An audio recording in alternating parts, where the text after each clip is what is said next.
She walked into that building as a new employee.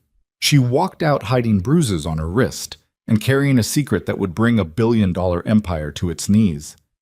What Celeste Hawthorne didn't know was that the signature she'd been forging for years belonged to the one man who could legally shut her entire empire down. If you're new here, subscribe now and hit that notification bell. Because the stories on this channel don't just shock you, they stay with you. Drop a like and tell me in the comments, what city or country are you watching from?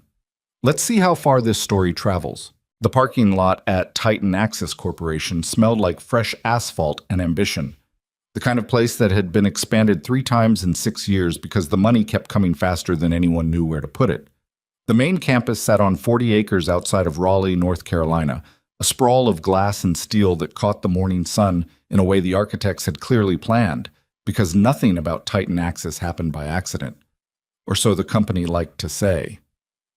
Natalie Brooks pulled into the visitors section at 7:43 in the morning, even though her badge didn't activate until 8.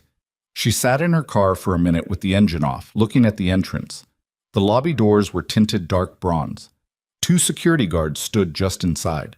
A woman in a charcoal blazer was already crossing the lot with the kind of walk that said she hadn't slept more than 5 hours and didn't need anyone to notice.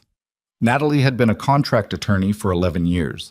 She'd worked for smaller firms, mid-size firms, one disastrous stretch at a boutique litigation group in Charlotte that had nearly ended her career before she turned 34. She knew how to read a building. She knew what it looked like when a company was holding something together with pressure and ceremony. She grabbed her bag off the passenger seat and got out of the car. The position was junior legal compliance, a step down in title from what she'd had 2 years ago, but the pay was better and the benefits were real, and she and Elias had agreed that stable was more important than prestigious right now. Elias had said that. She'd agreed. She still wasn't entirely sure she believed it. Inside, the lobby was the kind of space designed to make you feel small on purpose. High ceilings. The company logo rendered in brushed aluminum on the far wall, backlit in pale gold. A reception desk staffed by a young man who smiled with his whole face and printed her temporary badge without looking at the computer screen, which meant he'd done it a few hundred times. "First day?" he said. "That obvious?" "You're looking at the ceiling. New people always look at the ceiling." She took her badge and clipped it to her lapel. "Does it get less impressive?" He considered that for a moment. "The ceiling? No, but you stop noticing it." Yeah. Her direct supervisor was a man named Gerald Fitch, mid-50s, wire-rimmed glasses, the kind of careful voice that suggested he chose words the way some people chose safe investments. He met her at the elevator on the 3rd floor and walked her through the compliance wing, pointing out the coffee station, the copy room, the shared drive structure, the protocol for flagging contract irregularities. "We run a tight ship here," he said. "Ms. Hawthorne expects documentation on everything. If it's not in writing, it didn't happen." "I've worked in compliance before," Natalie said. "I know the drill." Fitch nodded, but something in his face didn't quite settle. "Good. Then you'll fit right in." Her office was a windowed cubicle in the back corner of the department. Not bad for a first assignment, better than she'd expected. She spent the morning going through onboarding materials, setting up her email, reading through the compliance handbook, which was 67 pages, and had clearly been written by a committee that didn't entirely trust each other. Around 11, a woman named Dana Cho appeared in her doorway. Dana was the other junior compliance attorney, a year ahead of Natalie in tenure, and she had the look of someone who had decided to be relentlessly practical about everything. "Welcome to the 3rd floor," Dana said. "Fair warning, the printer on the left jams if you're printing anything over 40 pages. Use the one by the window." "Good to know." "Also, the coffee machine makes a noise at exactly 2:30 every afternoon that sounds like it's dying. It's not dying, it's just the heating element cycling. I thought someone was hurt the first time I heard it." "How long have you been here?" 14 months. Dana leaned against the doorframe. "You came from private practice?" "Before that, yeah. I was at a firm in Charlotte. Then I went independent for a couple years." Natalie paused. "It didn't take." Dana nodded like she understood without needing details. "Well, this place is stable, if nothing else." She said it in a tone that implied stability had a price, but she wasn't ready to name it yet. At 2 in the afternoon, Natalie received a calendar invite from the executive suite. No subject line, no body text, just a time, 3:15, and a room number on the 7th floor. She asked Dana about it. Dana went quiet in a way that was different from her usual quietness. "The 7th floor," Dana said carefully, "is Ms. Hawthorne's territory." "I know who's on the 7th floor. Why would she want to meet with a junior compliance attorney on her first day?" Dana looked at the invite on Natalie's screen, then looked away. "I don't know, but I'd go." The elevator to the 7th floor required a different badge authorization, which meant someone had already added her access. That detail bothered her in a way she couldn't articulate during the 40-second ride up. The doors opened onto a corridor that was noticeably quieter than the floors below. Thicker carpet, recessed lighting, the faint smell of something like cedar. An assistant led her to a conference room at the end of the hall. Large windows, a long table with 8 chairs, all empty. A credenza along one wall with a crystal water pitcher and glasses that looked like they'd never been used. Natalie sat down and waited. Celeste Hawthorne came in at 3:22, which Natalie suspected was intentional. She was 51, sharp-boned, with silver-threaded hair she wore pulled back in a way that looked effortless and wasn't. She had on a dark navy suit and no jewelry except a watch that probably cost more than Natalie's car. She didn't apologize for being late. She sat down across the table, set a folder in front of her, and looked at Natalie for a moment without speaking. "Natalie Brooks," she said finally, "you went to Wake Forest for law school." "I did." "Your husband is Elias Brooks." Something shifted in Natalie's chest, a small and careful tightening. "Yes. I knew of him, years ago." Celeste opened the folder but didn't look at it. "You understand that your employment here has nothing to do with him." "I understand that." "Good. Because I need people in compliance who are loyal to this company's interests, not to outside parties, not to family connections." She paused. "Do you understand the distinction I'm making?" "Ms. Hawthorne, I'm a licensed attorney. My professional obligations are well defined. I don't need a primer." Something flickered across Celeste's face. Not quite irritation, but close. She closed the folder and stood up, which was meant to signal the meeting was over. Natalie stood too. "I wanted to meet you personally," Celeste said. "I do that with all new compliance staff. This company operates at a scale that doesn't leave room for misunderstandings." "I appreciate that." Celeste moved toward the door, then paused near the credenza. She opened the side drawer, and for a reason Natalie didn't understand yet, she reached past the drawer and lifted a hanging file from a rack on the credenza's shelf. The file was thick, rubber-banded, the kind of document bundle that gets assembled in stages. Natalie's eyes went to it automatically, the way a lawyer's eyes go to documents. The tab was facing outward. She read 2 words before Celeste shifted and blocked her sightline. Brooks Licensing. "That'll be all, Ms. Brooks," Celeste said. Tut. She didn't say anything to Dana when she got back to the 3rd floor. She sat at her desk and pulled up the company's internal contract archive, which junior compliance staff had read access to.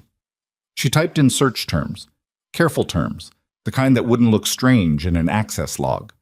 At 4:47 p.m., she found the first document. It was a licensing agreement dated 9 years ago between Titan Access Corporation and an independent engineering consultant. The consultant's name had been redacted in the copy she was accessing, but the agreement number matched a series she recognized from the onboarding materials. Core System Licensing, the kind of contract that sat at the foundation of the company's proprietary warehouse management infrastructure, the technology that made Titan Access's distribution network faster and more accurate than any of its competitors. She looked at the signature line. The signature was scrawling, slightly right-tilted, with a specific way of looping the lowercase l in the last name. She had watched that signature go onto birthday cards, lease agreements, a mortgage application, and approximately 400 takeout receipts over the course of 8 years of marriage. That was Elias's signature. Her mouth went dry. She printed the document quietly, using the printer by the window, not the one that jammed, and slid it into her bag without looking at it again. She closed the archive. She looked at her screen for a moment, then looked at the time. 4:53. She had 7 minutes until the end of the standard workday. She spent them staring at a vendor compliance checklist she couldn't focus on. Indeed. She was almost to the elevator when she heard her name, not from down the hall. From behind her, from the alcove near the emergency stairwell, a door that opened before she reached it. Celeste Hawthorne's assistant, a young man named Philip, who Natalie had seen twice and hadn't spoken to, stepped out. He looked uncomfortable in a specific way, the way people look when they've been asked to do something they know is wrong but haven't figured out how to refuse. "Ms. Hawthorne would like a word," he said. "I was just leaving." "She knows. She'd just like a quick word." The stairwell was dim and concrete-smelling, a contrast to the carpeted hush of the executive floor. Natalie followed him up half a flight to a landing between floors, the kind of non-space that buildings have and nobody uses. Celeste was already there, standing against the wall with her arms folded. She looked different in the stairwell light, not softer, just less composed. "The document you printed at 4:49, Celeste said. Natalie kept her expression level. "I have read access to the compliance archive. I was reviewing a licensing agreement as part of my onboarding." "That's not what you were doing." "I'm not sure what else you'd call it." Celeste moved forward. Just a step, just enough to close the distance in a way that wasn't accidental. "You're going to give me what you printed." "I don't have anything to give you." "Natalie." Celeste's voice dropped and something in it changed, went quieter and colder in the same breath. "You don't understand what you're looking at, and the smartest thing you can do right now is walk away from it." "I just want to get to my car." "Then give me the document." "I don't have a document." What happened next was fast enough that Natalie's brain registered it in pieces rather than as a continuous event. Celeste's hand closed around her left wrist, not a grab, something more deliberate than a grab, with a specific pressure and angle that said this had happened before, that she knew how to do it. Natalie twisted instinctively, and the pressure increased before it released, and then Celeste stepped back, and her expression closed like a shutter coming down. "I'll see you tomorrow," Celeste said. Philip was looking at the wall. Natalie walked down the stairs, through the lobby, across the parking lot, and got into her car. She put her hands on the steering wheel. She looked at the bronze-tinted doors. Her wrist hurt in a dull, specific way that would be purple by morning. She reached into her bag without looking and felt the folded document with her fingertips. Still there. She started the car and drove home. Elias was in the kitchen when she got back, standing at the stove with a dish towel over his shoulder, doing something with pasta that involved more steps than pasta usually required. He was like that. Couldn't do anything the simple way, not because he was showing off, but because his brain defaulted to optimization, and sometimes optimization meant 4 extra steps and better results. He turned when she came in, and his face did the thing it always did when he was about to say something about dinner timing, and then he stopped. "What happened to your face?" "Nothing happened to my face." "Nat, you look like—" "I'm fine." She set her bag on the counter. The day was long. "Can we eat first?" He studied her for a moment in that quiet way he had, the way that sometimes felt like being read. Then he turned back to the stove. 10 minutes, he said. She went upstairs and took off her jacket and looked at her wrist in the bathroom mirror. It was worse than she'd thought. A deep flush of red and purple along the inside of the joint, the kind of bruise that would spread by morning. She held it under cold water for a minute, then rolled her sleeve down. When she came back downstairs, Elias had the food on the table and was sitting with his reading glasses on, looking at something on his phone. He took his glasses off when she sat down. They ate without talking for a little while. It wasn't uncomfortable silence. They'd been married long enough that silence had different textures, and this one was the kind where both of them were thinking and neither one was ready to start. Finally, she said, "I need to show you something." She got the document from her bag and unfolded it on the table between them. Elias looked at it. His fork went still. He picked it up and read it slowly, which wasn't the way he usually read. He usually skimmed, processed fast, moved on. This was careful and deliberate, and the color in his face changed by degrees. "Where did you get this?" His voice was flat in a way she hadn't heard in a long time. "The compliance archive. Elias, this is my signature." He set the document down. "This is my signature on a document I never signed." "I know." He looked at her. Then he looked at her wrist. The sleeve had shifted when she reached across the table, and the edge of the bruise was visible. "Natalie." "It's fine." "Who did that?" She held his gaze. "The CEO, Celeste Hawthorne." A pause. "She wanted the document back. I didn't give it to her." Elias sat very still for a moment. Outside, the neighbor's dog barked twice and went quiet. "How many agreements are in that archive?" he said. "I don't know yet. I only found one. But there could be more." "Elias, there are almost certainly more." He picked up his fork and set it back down without eating. He took off his glasses and folded them and placed them on the table beside his plate with the careful precision of someone who needed to do something with their hands. "I created that system," he said. "In 2014 and 2015, I was a contractor. I had a licensing agreement, a real one I actually signed, that gave them operational rights under specific conditions." He paused. "There was a clause. I put it there myself because my attorney told me to. An emergency licensing clause that let me revoke operational access if I could prove the system was being used to facilitate documented fraud or safety violations." Natalie looked at him. "Do you still have that agreement?" "Somewhere." He looked across the kitchen toward the hall that led to his office. "I never threw anything away." She folded the document carefully and set it between them. "Then we need to find it," she said. Elias nodded once. He looked at her wrist again, and something in his expression went through a change she recognized. Not anger exactly, but the thing that lives underneath it, the slow and settling kind that doesn't make noise. "Yeah," he said quietly. "We do." Elias found the original licensing agreement at 11:47 that night, buried inside a manila envelope at the back of the third drawer of a filing cabinet he hadn't opened in 4 years. The cabinet itself was wedged between a broken treadmill and a shelf of engineering textbooks in the spare bedroom he'd converted into an office when they bought the house. The room smelled like old paper and the particular staleness of spaces that get used but never quite lived in. He stood at the cabinet with the envelope in his hands for a moment before he brought it out to the kitchen table where Natalie was waiting with a second cup of coffee she hadn't touched. She watched him open it. He pulled out a document that was 31 pages long, paper-clipped at the top corner, the pages slightly yellowed at the edges. He set it flat on the table and turned to the last page. His signature was there. The real one. Same right-leaning tilt, same looped L, but with something the forged version didn't have. A small ink smear just below the final stroke of the S, where he dragged his hand slightly before lifting the pen. He'd always done that. An unconscious thing. He pointed to it without speaking. Natalie leaned in close. Then she got up and retrieved the printed document from her bag and set it beside the original. She looked at both signatures for a long time.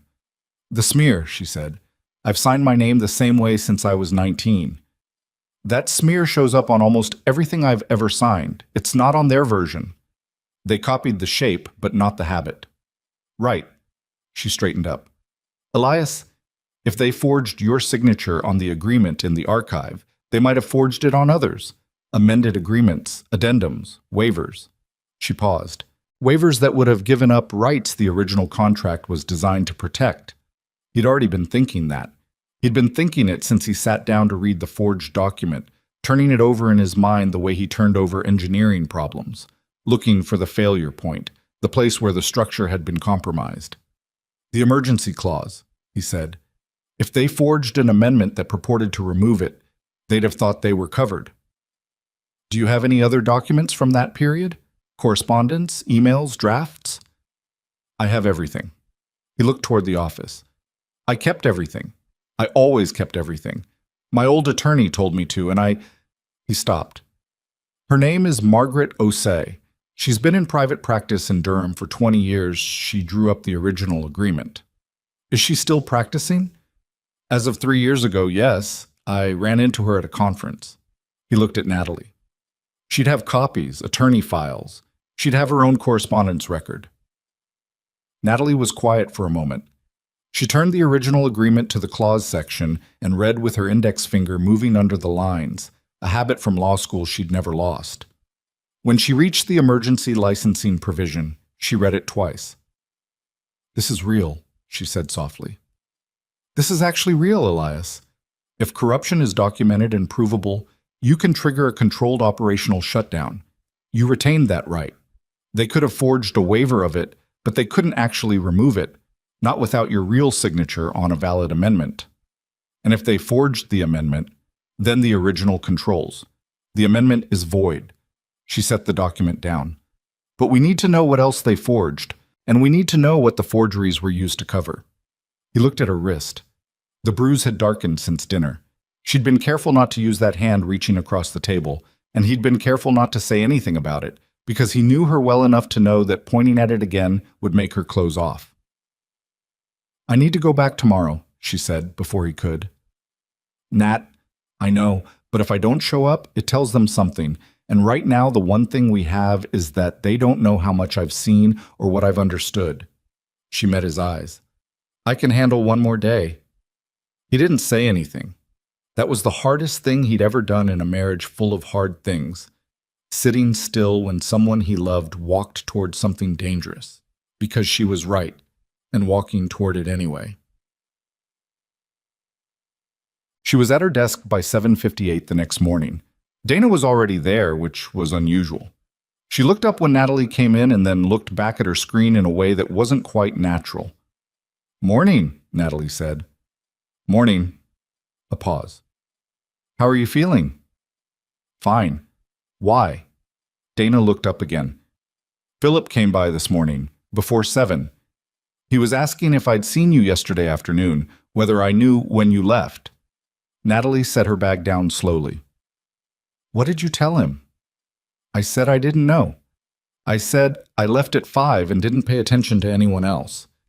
Dana's voice was careful, each word placed. "I also said I hadn't seen you print anything." Natalie looked at her. "Dana?" "I don't know what's happening," Dana said. "And I'm not asking, but I've been here 14 months and I know what it looks like when someone on the 7th floor starts asking questions about someone on the 3rd floor. She turned back to her screen. "Just be careful." The morning passed slowly. Natalie did what she was supposed to do, reviewed vendor compliance reports, flagged 2 minor inconsistencies in a supplier contract, attended a 40-minute department meeting where Gerald Fitch talked about quarterly documentation standards with the energy of a man who had stopped expecting anything to be interesting. She took notes. She asked one question, the right kind of question, the kind that said she was paying attention to the work and nothing else. At 11:30, she went to the bathroom on the 2nd floor instead of the 3rd and called Elias from a stall with the water running. "Margaret Osai," he said before she finished saying his name. "I reached her this morning. She has the full file. Original agreement, all correspondence, 3 draft versions, and a legal memo she wrote at the time about the licensing clause. She never destroyed any of it." "Did you tell her why you were asking?" "I told her I had reason to believe the agreement had been misrepresented. She didn't push for details. She just said she'd have everything ready." A pause. "Nat, she said something else. She said she was glad I called because she'd had a feeling years ago that something about the deal wasn't right. She said the licensing fee payment stopped about 18 months after the agreement was signed. She flagged it, but I told her to let it go." "You told her to let it go?" "We needed the money. We just bought the house. I figured—" He stopped. "I figured it was a billing dispute and it wasn't worth fighting over." His voice had something in it she didn't hear often. Not quite embarrassment, but the particular heaviness of a decision made for practical reasons that turned out to matter more than you knew. "I should have pushed." "You didn't know what you were dealing with." "No, I didn't." She turned off the water. "I need something else. I need to know what the system actually does. The Titan Axis warehouse management infrastructure.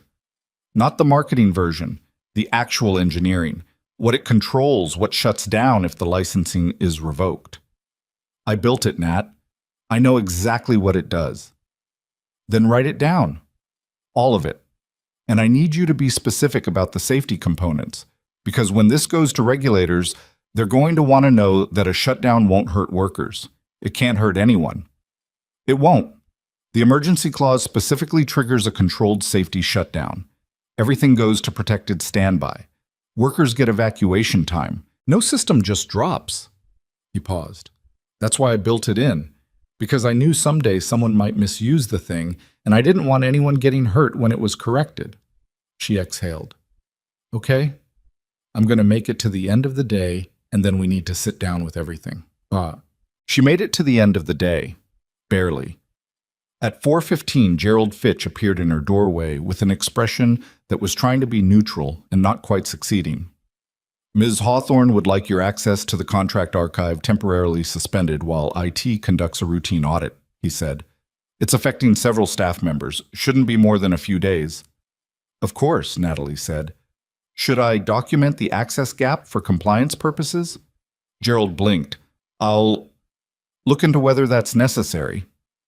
Standard practice is to document any interruption in compliance staff's access to core records. Just want to make sure we're covered. She smiled pleasantly. I'll draft a memo and copy you. Gerald left without answering. She spent the next 15 minutes drafting the memo, which she saved to her personal work folder and also emailed to her personal account before the access suspension took effect. Then she packed up and left. The meeting that night happened in Elias's office, which meant the three of them, Natalie, Elias, and Margaret Osei, who'd driven up from Durham with a document box in her trunk, were crammed around a desk that wasn't built for three people and a box full of paper. Margaret was 62, with close-cropped gray hair and reading glasses on a beaded chain around her neck. She'd been practicing law since before Natalie went to college, and she had the specific kind of stillness that comes from having seen things go wrong in so many ways that nothing surprises you anymore. She spread the documents across the desk without ceremony. Original agreement, correspondence file, the legal memo. I charged Elias $4,800 to draw this up, she said, which was my standard rate at the time. He paid in 2 installments and apologized for it. She looked at Elias. You shouldn't have apologized. I remember. The licensing clause is on pages 19 through 22. I drafted it specifically because the technology was core infrastructure, the kind of thing that becomes load-bearing the moment a company builds their operations around it. I wanted him to have a real exit if the relationship went wrong. She tapped the page. What I'm hearing is that it went very wrong. Natalie set the printed document from the Titan Access archive beside the original. They have a version in their system with his signature. He never signed it. Margaret looked at both documents for about 30 seconds. She didn't say anything for a long moment. There's a smear, she said finally. On the real one, Elias said, not on theirs. I know. I watched you sign this. I remember the smear. She pulled her reading glasses up from the chain. What else is in their archive? I don't know yet. My access was suspended this afternoon. Conveniently. Yes. Margaret put her glasses on and looked at the forged document more carefully. This is good work, actually, for a forgery. Someone put effort into it. The signature's close. She set it down. But close isn't the same as right, and we have the original with notarized date stamps from the filing. She looked at Natalie. You're thinking a forensic document examiner. I have someone in mind, a man named Robert Kane. He testified in a securities fraud case I worked on 4 years ago. He's thorough, and he'll hold up under cross-examination. Good. What else do we need? Natalie had written it out during her lunch break on a notepad she'd bought at the pharmacy 2 blocks from the office and kept in her coat pocket. She unfolded it now. We need the forensic analysis on the signature. We need Margaret's file and testimony as to the original agreement's authenticity. We need a financial trail. Payments that stopped, licensing fees that were never paid, or fees that were paid to an account that doesn't connect to Elias. And we need internal evidence of the safety violations. She paused. The outline I was told is that they've been hiding system defects. If the warehouse management system has documented faults that they knew about and concealed, that's both a regulatory issue and it goes directly to the emergency clause. You were told, Margaret said, noting the phrasing. Someone on the inside. I haven't confirmed everything yet. But you think it's real? I think a company that forges founding documents doesn't stop there. Margaret nodded slowly. She pulled a yellow legal pad from her bag, the old-fashioned kind, and uncapped a pen. Then let's make a list. The someone on the inside was named Victor Alade. Natalie had met him briefly at the compliance department meeting on her second day. A quiet man in his early 50s who worked in internal audit and sat in the back row and didn't volunteer anything. He had the careful inward quality of someone who'd spent years watching things and not speaking. She ran into him on purpose in the parking garage on her third morning, which required knowing what time he arrived, which she'd noted without appearing to note it. "Mr. Alade," she said, falling into step beside him. "Natalie Brooks. We met briefly Tuesday." "I remember." His voice was measured. "Junior compliance." "That's right." She kept her tone easy. "I had a question about the audit documentation format. I was told you might be the right person." He looked at her sideways. They were at the elevator now, and it was empty in the garage at this hour. He pressed the button, and they waited. "What kind of question?" he said. "The kind that isn't really about documentation format." He was quiet for a beat. "I see. I found something in the archive before my access was suspended. I think you might know what I'm referring to." She kept her voice low and even. "I'm not asking you to do anything. I'm asking if you'd be willing to have a conversation outside of this building." The elevator came. They got in. He pressed 3. She pressed 3. "There's a coffee shop on Glendale," he said, looking at the door. "Not near here. About 2 miles west. They open at 6. A pause. "I'm sometimes there on Thursday mornings." The elevator opened. They walked out in different directions. Thursday morning, 6:10, Victor Alade was already at a corner table with a cup of coffee and a newspaper he wasn't reading. Natalie sat across from him. Neither of them ordered anything immediately. "How long have you known?" she asked. He turned the coffee cup in his hands. "That something was wrong since my second year. That it was this specific? About 8 months?" "What did you find?" "Maintenance logs," he said. "The warehouse management system, the WMS, has a diagnostics layer. It logs errors, system alerts, flagged anomalies. Every major distribution center generates these logs automatically, and they're supposed to be reviewed by the operations compliance team monthly." He looked at her. "Someone has been modifying the logs before they're archived, not deleting them. That would be too obvious. Changing severity codes. Turning critical alerts into routine notices. Burying them." "How do you know they've been changed?" "Because the raw diagnostic data is also stored in a separate engineering server. A server that the operations team apparently forgot existed or assumed was decommissioned. It wasn't. I found the access path by accident, doing an infrastructure audit 18 months ago." He paused. "The raw logs and the archived logs don't match. There are critical system defects in the raw data that don't appear anywhere in the official record." "What kind of defects?" "Load calibration errors. The system controls automated weight distribution in the warehouses, conveyor routing, pallet management, automated lift systems. If load calibration fails past a certain threshold, the automated lifts can receive incorrect weight data, which means they can be directed to carry loads they're not rated for." He said it quietly without drama, which somehow made it worse. "It's happened. 3 incidents in the last 2 years that I found in the raw logs. Workers were injured. The incidents were coded as operator error in the official reports." Natalie sat with that for a moment. "You have the raw logs?" "I copied them to an encrypted drive 8 months ago when I understood what I was looking at. I've been trying to figure out what to do with them." He looked down at his coffee. "I have a daughter starting college next year. I have a mortgage. I've been sitting on this." She didn't judge him for that. She didn't say anything about it. "If I told you there was a legal mechanism that might allow this to be addressed without the first move coming from you," she said carefully, "would you be willing to provide documentation to support it after the process was already in motion?" He was quiet for a long time. The coffee shop was filling up around them, the noise of other people's mornings rising and covering the silence at their table. "Who else is involved?" he said finally. My husband. His original attorney. A forensic document examiner. She paused. Potentially a financial investigator, depending on what's in the records. What's your husband's connection to Titan Axis? He built the system, she said. The whole warehouse management infrastructure. They've been using it for 9 years under forged licensing agreements. Victor looked at her for a long moment. Something shifted in his expression.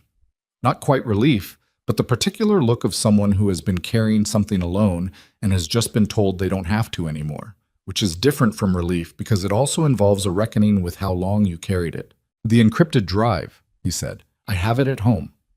Keep it there for now, keep it exactly where it is. She leaned forward slightly. And if anyone asks what we talked about this morning, documentation format, he said. You had a question about documentation format. She nodded.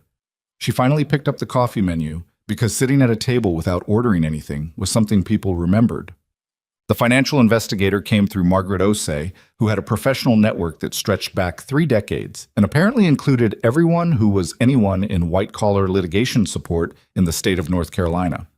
Her name was Priya Sandhu, and she worked freelance after 12 years at a regional accounting firm where she'd specialized in tracing money through corporate structures that didn't want to be traced. She and Natalie met at Margaret's office on a Saturday morning, while Elias was at home with the engineering documentation spread across the kitchen table. He'd been reconstructing the technical record for 3 days. What the system did, how it worked, what the licensing payments were supposed to be, what they would have totaled over 9 years if Titan Axis had been paying them. The number, when he finally calculated it, was $4.3 million in unpaid licensing fees based on the formula in the original agreement. He called Natalie when he got there. She didn't react on the phone because she was sitting across from Priya and Margaret, and she had learned over 11 years of legal work how to receive a large number without showing it on her face. We need to talk tonight, she said. Yeah, Elias said. We do. She could hear him at the kitchen table, surrounded by paper, and she thought about the way he'd looked the night they found the forged document. Not angry, but something slower and steadier than anger. Something that had been building in him across the 3 days since without finding a place to land. He'd built something real. He'd built it carefully, with specific protections written in because he'd thought about what could go wrong and tried to prevent it. And someone had looked at that work, recognized its value, and decided it was easier to steal it than to pay for it. She thought about the workers in those warehouses. 3 incidents in 2 years. Injury reports coded as operator error.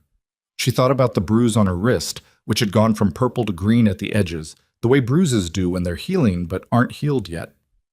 Tonight, she said, and hung up. Across the table, Priya was already drawing a diagram on a legal pad.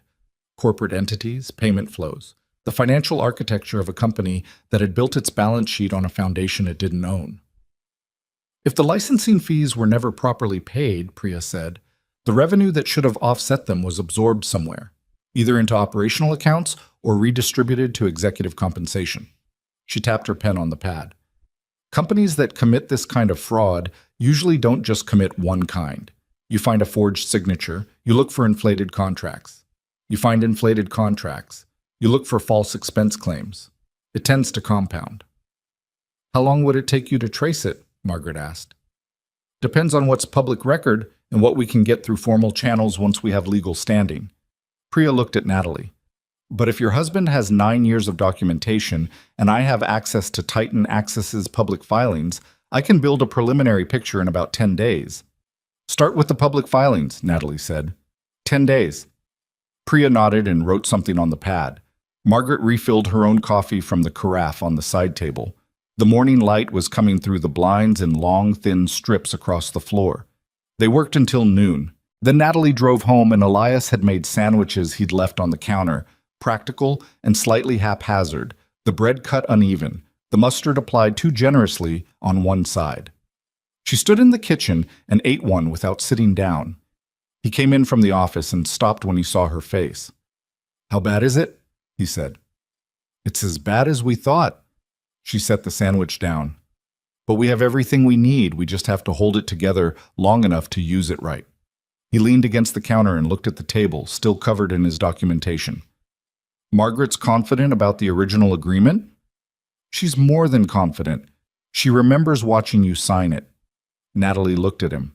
Elias, I need to ask you something, and I need you to answer it straight. Okay? When you trigger the emergency clause, when this actually happens, are you ready for what comes after? Because it's not just their company, it's your name on that system, it's your work. People are going to know everything about how it was built, what you were paid, what you weren't paid. She paused. It becomes public. He was quiet for a moment. I built something good, he said finally. I built it to work, and I built it with protections because I cared about whether it was safe. And for 9 years they used it and paid me nothing and told themselves they'd gotten away with it. He met her eyes. I don't care who knows about it. I want them to know about it.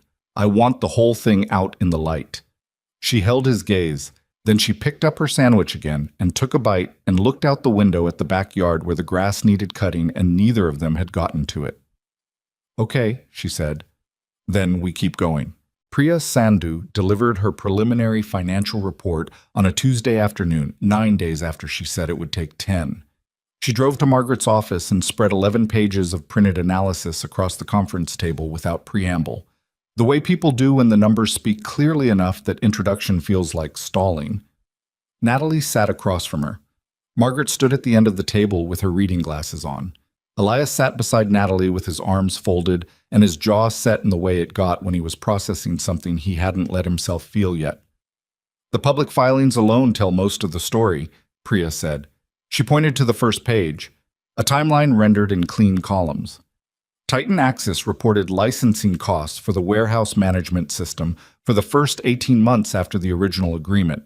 Small amounts, partial payments that align roughly with what the formula in Elias's contract would have generated at reduced scale.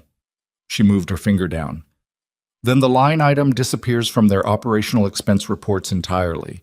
Starting in month 19, there is no record of any licensing payment in any filing, any disclosed vendor relationship, any subsidiary account that I can find. They just stopped, Natalie said. They stopped, and then they restructured how they categorized their technology costs so the gap wouldn't be visible.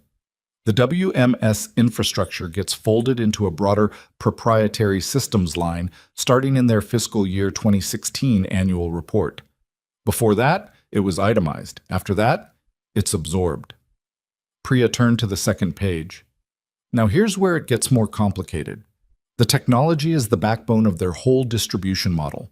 15 warehouse facilities across 7 states.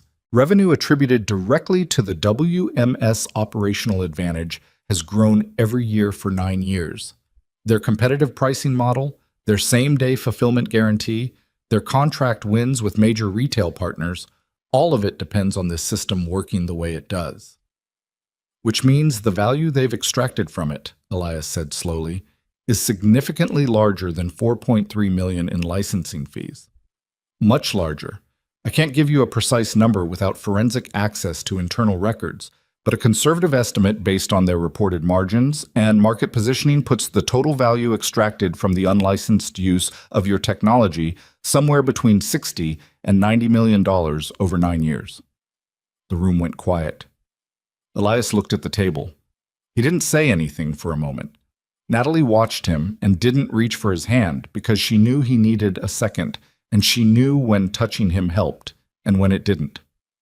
There's more, Priya said, which was not a phrase anyone in that room wanted to hear, but all of them had been expecting. I cross-referenced executive compensation disclosures with the period where the licensing payments stopped. In the same fiscal year the payments disappear, Celeste Hawthorne receives a performance bonus of $2.1 million. The board resolution justifying the bonus cites, and I'm quoting directly here, exceptional cost reduction in core technology operations. Margaret took her glasses off. They paid her a bonus for stealing it. That's the implication, yes. Natalie had been taking notes. She stopped writing and looked at what she'd written, then set the pen down. Priya, can you testify to all of this? Everything I've shown you is derived from public filings. Yes. And once there's legal standing for discovery, once this moves into a formal proceeding, I can trace the internal accounts. I'd need access, but with the right filing, that access becomes compellable. "We're not there yet," Natalie said. "We need one more piece before we move." Everyone at the table knew what she meant. Victor Alade's encrypted drive, the raw diagnostic logs, the evidence that Titan Axis hadn't just stolen the technology. They'd concealed the consequences of mismanaging it, and workers had been hurt because of it. Without that, they had financial fraud and forgery. Real, serious, prosecutable. But with it, they had something that would make regulators move faster than any civil filing could. Something that would make the story impossible to contain or spin or manage. Natalie was still going into the office every morning. The second week was harder than the first. Her archive access was still suspended, which Gerald Fitch kept describing as temporary and ongoing in a way that contradicted itself. Dana had gone quiet in a different way than before. Not protective quiet, but careful quiet, the kind that meant she was being watched and knew it. Natalie didn't push her. She did her assigned work, flagged the things she was supposed to flag, attended the meetings she was supposed to attend, and spent her lunch hours either on calls with Margaret or walking around the block twice because sitting still had gotten difficult. On the 9th day, Philip appeared at her desk in the early afternoon. She'd been expecting it. She hadn't known when, but she'd been expecting it. "Ms. Hawthorne would like to see you," he said. He didn't add again, and neither did she. This time the meeting was in Celeste's actual office, not the conference room. It was a large space with the kind of minimal decoration that cost more than ornamentation would have. A single painting on the far wall that was probably significant, a desk that was either antique or built to look like it, windows that faced the campus, and the parking lot and the flat line of the North Carolina horizon beyond. Celeste was standing when Natalie came in. That was a choice, too. "Close the door," Celeste said. Natalie closed it and stood in front of the desk without sitting down, because Celeste hadn't invited her to sit, and she wasn't going to ask. "You've been busy," Celeste said. "I've been doing my job." "Outside of your job?" Natalie kept her face neutral. "I'm not sure what you mean." "I think you are." Celeste moved around the desk and sat on its edge, a posture that was meant to feel casual and read as anything but. "Your husband's attorney, Margaret Osei, made 2 calls to our legal department this week, requesting records." Natalie hadn't known that. She kept that off her face. "Attorneys make records requests," she said. "It's fairly standard. Attorneys who represent parties with adverse interest to this company do not get to make records requests through informal channels while their client's spouse is employed here." Celeste's voice was measured, each word carrying its own weight. "You understand what I'm saying? I understand that you're suggesting a conflict of interest." "I'm not suggesting it. I'm naming it." "Then name it formally, and HR can evaluate it." Natalie met her eyes. "That's the process." Something moved in Celeste's expression, a flash of something that wasn't quite anger but was close to the frustration of someone who is used to conversations going the way she directs them and is encountering resistance she didn't plan for. "I gave you an opportunity," Celeste said. "Your first day. I told you this company doesn't leave room for misunderstandings. You did. And you've spent 2 weeks creating exactly that. Or," Natalie said carefully, "I've spent 2 weeks doing compliance work, which is what you hired me to do." She paused. "If you'd like to discuss specific concerns about my performance, I'm happy to do that with HR present." Celeste looked at her for a long moment. "You can go, Ms. Brooks." Natalie went. She made it to the elevator and pressed the button and stood there with her hands at her sides, breathing evenly, staring at the closed doors. The elevator came. She got in. She rode down to the 3rd floor and went to her desk and sat down and opened a vendor compliance report she didn't read a single word of. She texted Elias under the desk. "They know Margaret made contact, moving faster." His reply came in 4 minutes. "Victor called. He's ready." But Victor Alade had spent the previous weekend making a second copy of the encrypted drive. He'd driven 3 hours to deliver 1 copy to a former colleague in Greensboro, someone outside the company, outside the industry, someone who had no connection to Titan Axis and who would hold it without knowing what it contained. The other copy he'd kept. He and Natalie met at the coffee shop on Glendale for what felt like the third time, but was actually the fifth, because they'd fallen into a pattern of early Thursday mornings that had become its own kind of routine. She'd started ordering the same coffee every time, which she hadn't meant to do, but which felt like the right thing in a situation where very little else was predictable. "I'm ready to provide formal documentation," he said, "whatever that means legally, affidavit, deposition, whatever the right mechanism is. I talked to a lawyer." "Your own attorney?" "My brother-in-law. He's a real estate attorney, which doesn't exactly apply, but he helped me understand what whistleblower protections exist and what they require." Victor turned his coffee cup. "He told me the protections are real, but they only kick in if the process is handled right. If I just hand the drive to someone, I'm exposed. If it's part of a formal legal action with the right structure, I'm covered." "Margaret's already thinking about the right structure," Natalie said. "We need to file something that triggers the legal process before we trigger the licensing clause. The sequence matters. If Elias activates the emergency shutdown first, it looks like retaliation or disruption. If we file first, if there's a formal legal action already in motion when the shutdown happens, then the shutdown is a consequence of documented fraud, not an act of aggression." "How long?" "Days, not weeks." She looked at him. "Victor, I need to ask, the 3 incidents, the workers who were injured, do you have their names anywhere in the raw logs?" He nodded slowly. "Incident codes, employee ID numbers. Not names directly, but the codes map to HR records."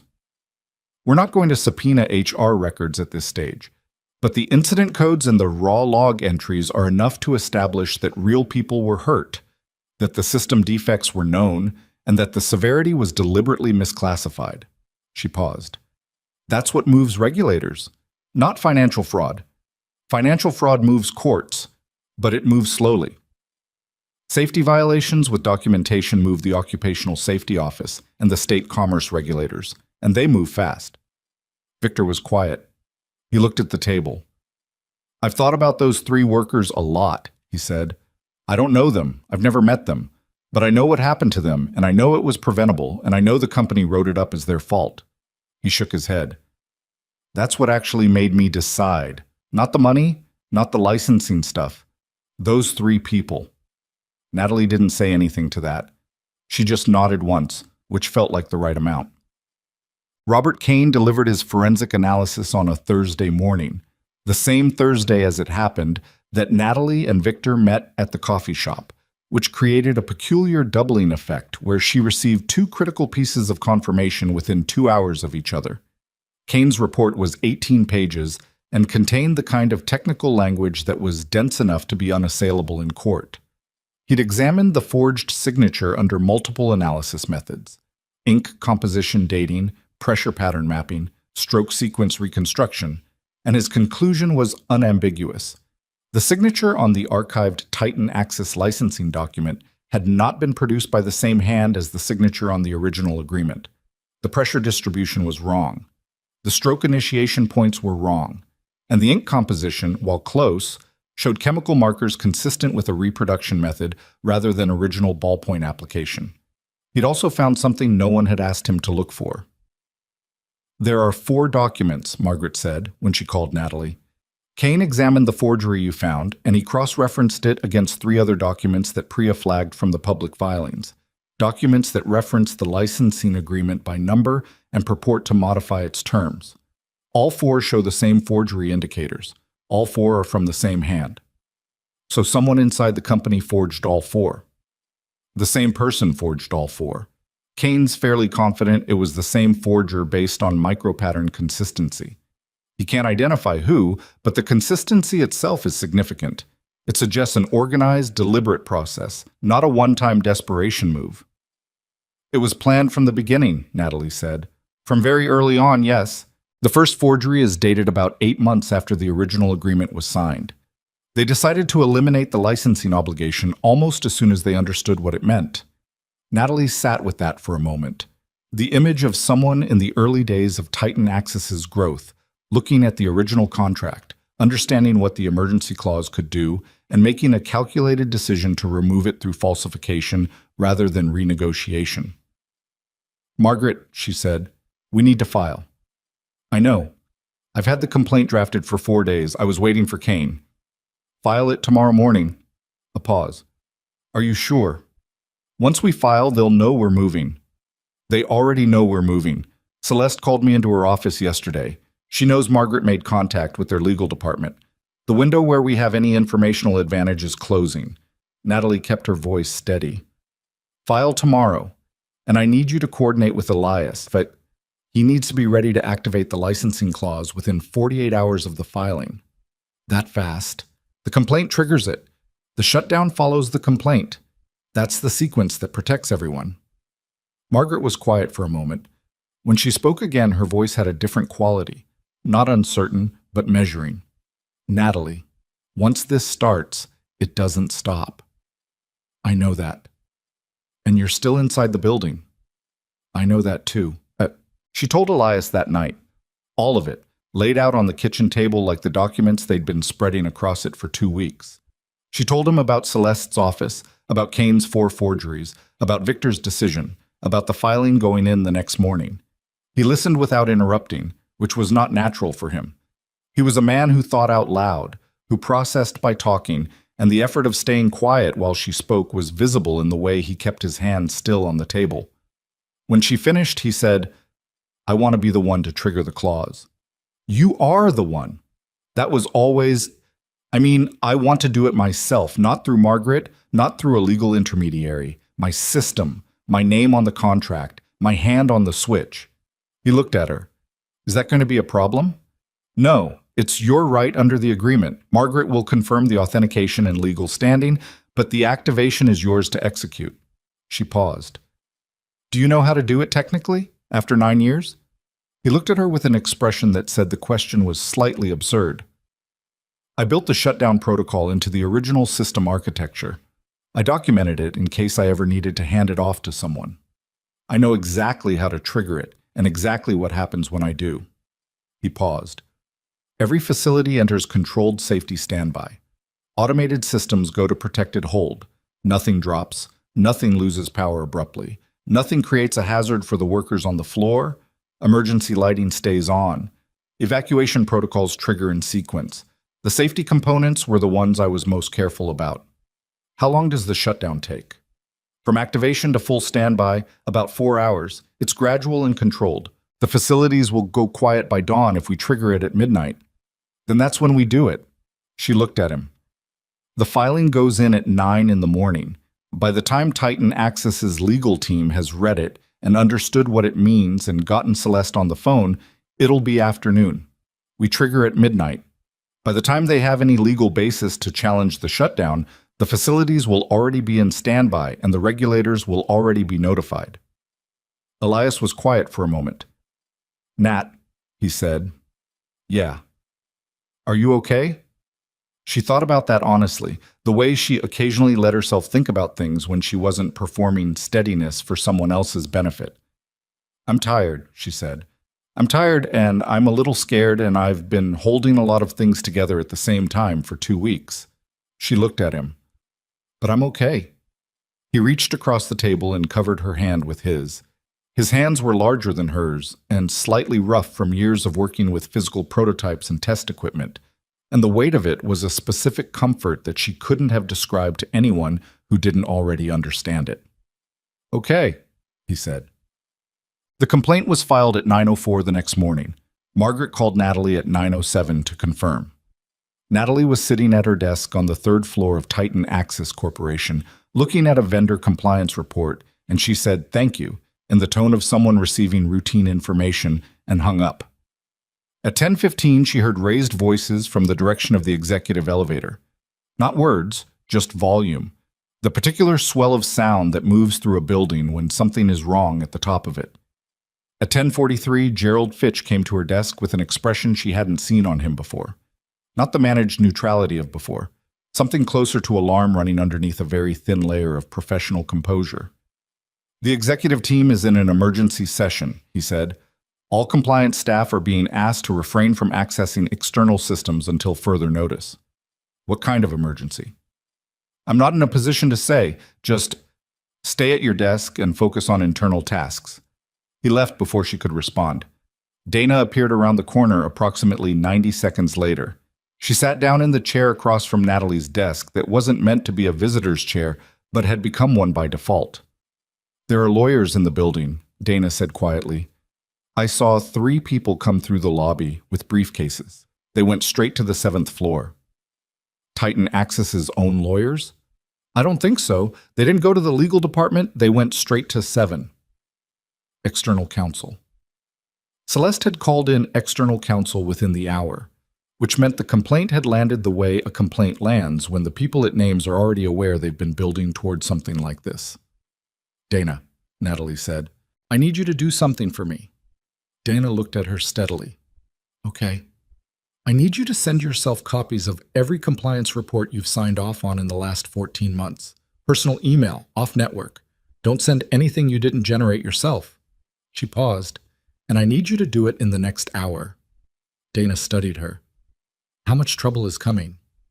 "I don't know exactly, but the kind that tends to look for documentation it can use, and documentation it can claim was lost." Dana nodded once. She stood up and went back to her desk, and Natalie heard her keyboard start. At 2:30 in the afternoon, Natalie received a notification on her work computer that her employment was suspended pending review of a potential conflict of interest. The notification came from HR and was copied to Gerald Fitch and to a name she didn't recognize in the legal department, which meant external counsel was already inside the systems. She read it twice. Then she forwarded it to her personal email, saved a copy to her personal drive via the browser she'd been using on her own phone rather than the company network, and shut her work computer down with the deliberate finality of someone who doesn't plan to open it again. She gathered her bag. She took one slow look around the cubicle, the printer by the window, Dana's empty chair, the compliance handbook she'd been issued on day 1 still sitting on the corner of the desk. She left the handbook where it was. In the lobby, the security guard who'd printed her badge on the first morning was at the desk. He looked at her as she came through, and she handed over the badge without being asked, and he took it and said nothing, and she walked through the bronze-tinted doors into the afternoon light. She called Elias from the parking lot. "They suspended me," she said. "I know. Margaret just got a cease and desist letter from their external counsel. They're claiming the complaint is based on improperly obtained confidential information." "It's not." "I know it's not. Margaret's already drafting the response." A pause. "Are you okay?" "I'm out of the building. I'm fine." She unlocked her car and got in and sat there for a second with the door open, the way she had on the first morning, different feeling this time. "Elias, call Victor. He needs to know the filing's been served and the cease and desist has come in. He needs to be prepared for the company to start looking at internal records." "Already did. He's going to his brother-in-law tonight." "Good." She closed the car door. "And you? Are you ready?" "I've been ready for 9 years, he said. "I just didn't know it." Well, they didn't sleep much that night. Not for dramatic reasons, or not only dramatic reasons. Mostly it was the practical reality of 2 people running through logistics and contingencies in the hours before something large and irreversible. Elias was at his computer in the office until 11:30, running diagnostics on the activation sequence, confirming the technical pathway still worked after years of dormancy in the code. Natalie was on the phone with Margaret until 11, working through the regulatory notification sequence. Which agencies, in what order, with what documentation attached.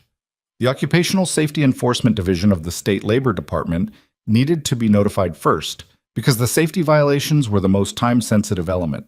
Margaret had prepared the notification package herself, with Victor's raw log data and Kane's forensic report attached. State commerce regulators were second. The Federal Licensing Authority was third. At 11:45, they sat at the kitchen table. Elias had his laptop open to the diagnostic interface. Natalie had her phone with Margaret on standby. The house was quiet around them, the way houses get late at night when the traffic outside has died down and the neighbor's dog has gone in for the evening and there's nothing left making noise except the refrigerator humming and whatever's going on in the heads of the people inside. "You're sure about the safety standby?" Natalie said. It wasn't quite a question. Every automated lift goes to zero load hold, every conveyor locks its safe position.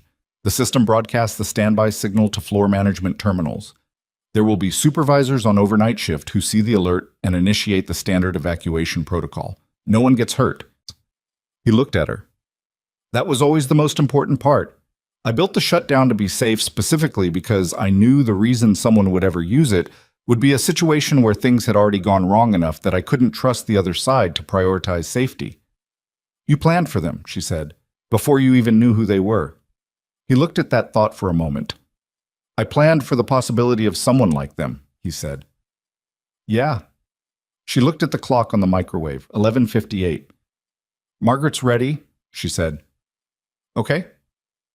The notifications go out at 12:01, 1 minute after activation, so there's a timestamp sequence that's unambiguous. Understood. 11:59. Elias looked at the screen. His hands were on the keyboard. He wasn't moving yet. Hey, Natalie said. He looked at her. This is right, she said. What we're doing is right. He nodded. Not the quick nod of agreement, the slow kind.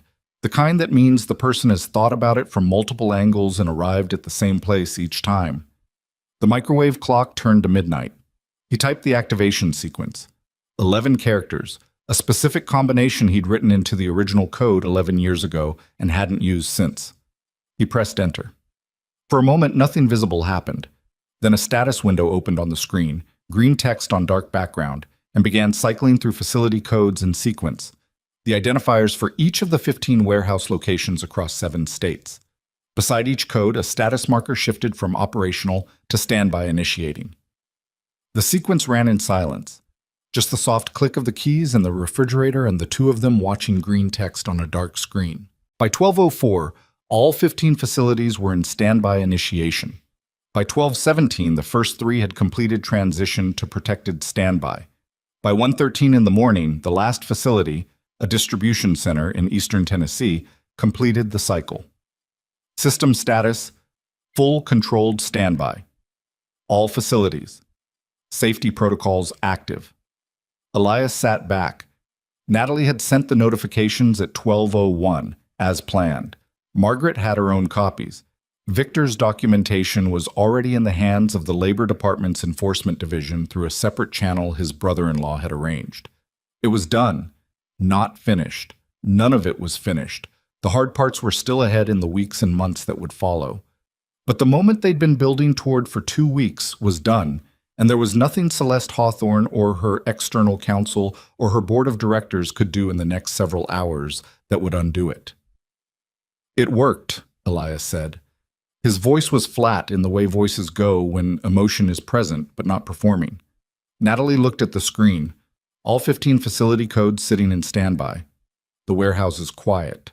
The workers safe on the floor following the evacuation protocol that her husband had written into the code years before he knew any of this would happen.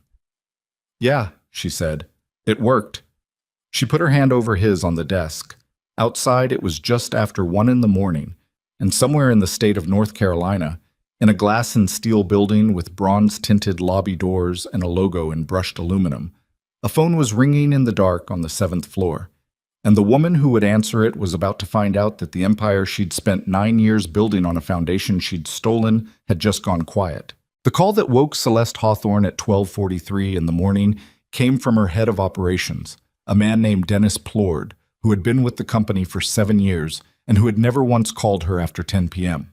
The fact that he was calling now, at this hour, in a voice that was working very hard to stay professional and not entirely succeeding, told her everything she needed to know before he finished his first sentence. All 15 facilities are down, he said. Not a power failure. The systems are responsive, they're just locked in some kind of standby protocol I've never seen before. Floor supervisors are reporting orderly evacuation, no injuries, but nothing is moving. No conveyors, no automated lifts, no routing systems. Everything's sitting at protected hold. Celeste was already out of bed. She was the kind of person who slept lightly even in good circumstances, and the last 2 weeks had not been good circumstances. When did it start? 12:01, Eastern Time. All 15 simultaneously. Simultaneously. Not a facility failure, not a regional outage. A coordinated, system-wide event at 1 minute past midnight, which was not how equipment failed. Equipment failed one piece at a time, one location at a time. This was something else. She already knew what it was. She'd known since the complaint landed on her legal team's desk at 9 that morning, since she'd read the filing and seen the specific legal mechanism being invoked and understood, with a clarity she hadn't wanted but couldn't avoid, that Elias Brooks had kept the original contract and that the emergency licensing clause she'd believed neutralized for 9 years was apparently still very much alive. She'd spent the afternoon telling herself it wouldn't hold up, that the forged amendments were clean enough, that the forensic analysis would be contestable, that her legal team could delay the process long enough to find a counter. She'd told herself these things with the practiced conviction of someone who had been successfully managing uncomfortable truths for a very long time. Standing in her bedroom at 12:45 in the morning, listening to Dennis Plord describe 15 silent warehouses, she understood that she had miscalculated the timeline. "Get the tech team on the shutdown interface," she said. "Find out if there's an override pathway." "We tried. There's an authentication lock on every facility system. The override pathway exists, but it requires a credential sequence that our IT team says is encrypted at the source level. They can't break it without the original access key," which Elias Brooks had, which no one at Titan Access had ever had, because no one had ever obtained it legitimately. "Get me Warren Chen," she said. Warren was her lead external counsel, one of the 3 attorneys who had come through the lobby that afternoon. "Get him on the phone, now." "It's almost 1 in the morning, Celeste." "I know what time it is, Dennis." "Not." Warren Chen answered on the 4th ring, which meant he'd also been sleeping lightly. She told him what had happened in 2 sentences. He was quiet for a beat. "If the emergency clause is valid," he said, "and if the activation was properly documented and time-stamped, then challenging the shutdown in court is going to require establishing that the clause itself is void, which requires proving the amended agreements are legitimate, which is the same argument we were already losing on the forgery analysis. We haven't lost anything yet. No. But it's 1:15 in the morning and 15 warehouses are offline, and the Labor Department's Enforcement Division received a notification package at 12:01. I know because I just got an email from their duty officer acknowledging receipt." Celeste sat down on the edge of the bed. The room was dark except for the light from her phone screen. What does that mean practically? It means they have grounds for an emergency inspection at every facility. They can be on site by morning if they move fast, and from the sound of it, they've been waiting for documentation to move on this. A pause. "Celeste, I need to ask you something directly, and I need a straight answer." "Ask it." "The safety incident logs, the 3 worker injuries in the last 2 years that are in the filing, are they documented the way the filing describes?" She didn't answer immediately. "Celeste, the incidents were reviewed by our operations safety team," she said. "They were classified as operator error based on the review." "That's not what I asked." Another silence. "Warren." Her voice went quieter. "What I need from you right now is not an interrogation. I need a containment strategy." "I understand that, but I can't build a containment strategy around a factual position I don't understand." He paused. "If those incidents were misclassified and the filing can prove it, then we have a regulatory exposure problem that's separate from and potentially more serious than the licensing question. I need to know what I'm working with." She stood up and walked to the window. The suburb outside was dark and still, the kind of quiet that feels wrong when you're not in a quiet state of mind. "Get the board chair on the phone," she said. "Arrange an emergency session for 7 this morning. I'll speak to you before then." She hung up before he could respond. She stood at the window for a long time. "What?" The board of Titan Access Corporation consisted of 9 members, of whom 6 were present in the main conference room on the 7th floor at 7:15 that morning, with 2 joining by video. The 9th, a man named Harold Vesey, who had been on the board since the company's founding and who Celeste had always considered reliably in her corner, had sent a message at 6:50 saying he was ill and could not attend. She'd read that message 3 times because she and Harold had spoken on the phone the previous afternoon, and he'd sounded fine, which meant something had changed overnight, and the thing that had changed was what he'd learned about the filing. Warren Chen and a second attorney, a woman named Sandra Birch, who specialized in regulatory defense, sat along one wall. Natalie was not in the room. She was suspended and had been since the previous afternoon. But her work was in the room, spread across the conference table in the form of the legal complaint and its attachments, which Warren had printed and organized with the grim efficiency of a man who understood that the people around this table needed to read the full document before the meeting could mean anything. Celeste sat at the head of the table. She'd slept for approximately 90 minutes and was functioning on that and 2 cups of coffee and the particular kind of adrenaline that kicks in when the thing you've been afraid of for years finally arrives and is, in its way, almost a relief after all the anticipating. She looked around the table. 6 board members plus 2 on screens. Most of them had read the complaint by now. Warren had sent it at 5:30 with a cover note telling them to read it before arriving. The expressions in the room ranged from careful blankness to visible anxiety. James Whitmore, who ran a private equity firm and had been on the board for 4 years, was looking at the table in a way that suggested he'd already begun calculating his personal exposure. "I want to start by addressing the most urgent issue," Celeste said. "The facilities are in controlled standby. No workers have been injured. Operations can potentially be restored through a legal challenge to the shutdown mechanism within..." "Celeste." Board Chair Patricia Lund's voice was measured, but it cut through the room. Patricia was 68, a former operations executive who had joined the board 3 years ago and who Celeste had always found respectfully difficult to manage. "Before we discuss restoration of operations, I think the board needs to understand what we're looking at in this document." "I was getting to that. I'd like to get to it now." Patricia looked down at the complaint in front of her. Page 7. The forensic analysis of the founding licensing agreement and 3 subsequent amended agreements. The analysis concludes that Mr. Brooks's signature was forged on all 4 documents. She looked up. "Is that analysis correct?" The room went very quiet. Celeste had rehearsed several versions of this moment in her head during the 90 minutes she'd slept and the hours before that when she hadn't. She'd thought about denial, about technical challenges, about pivoting to the question of legal standing. None of those rehearsals had felt right, and standing in front of them now, in the room where she'd sat for 9 years as the person who was always the most prepared and the most composed, she understood with sudden clarity that none of them were going to work. "The agreements as filed in our archive reflect the company's operational understanding of its licensing position," she said. "The authenticity of the specific documents is a matter for legal process." "That's not an answer," said Marcus Dole, who ran the board's audit committee and who Celeste had always considered her most technically demanding member.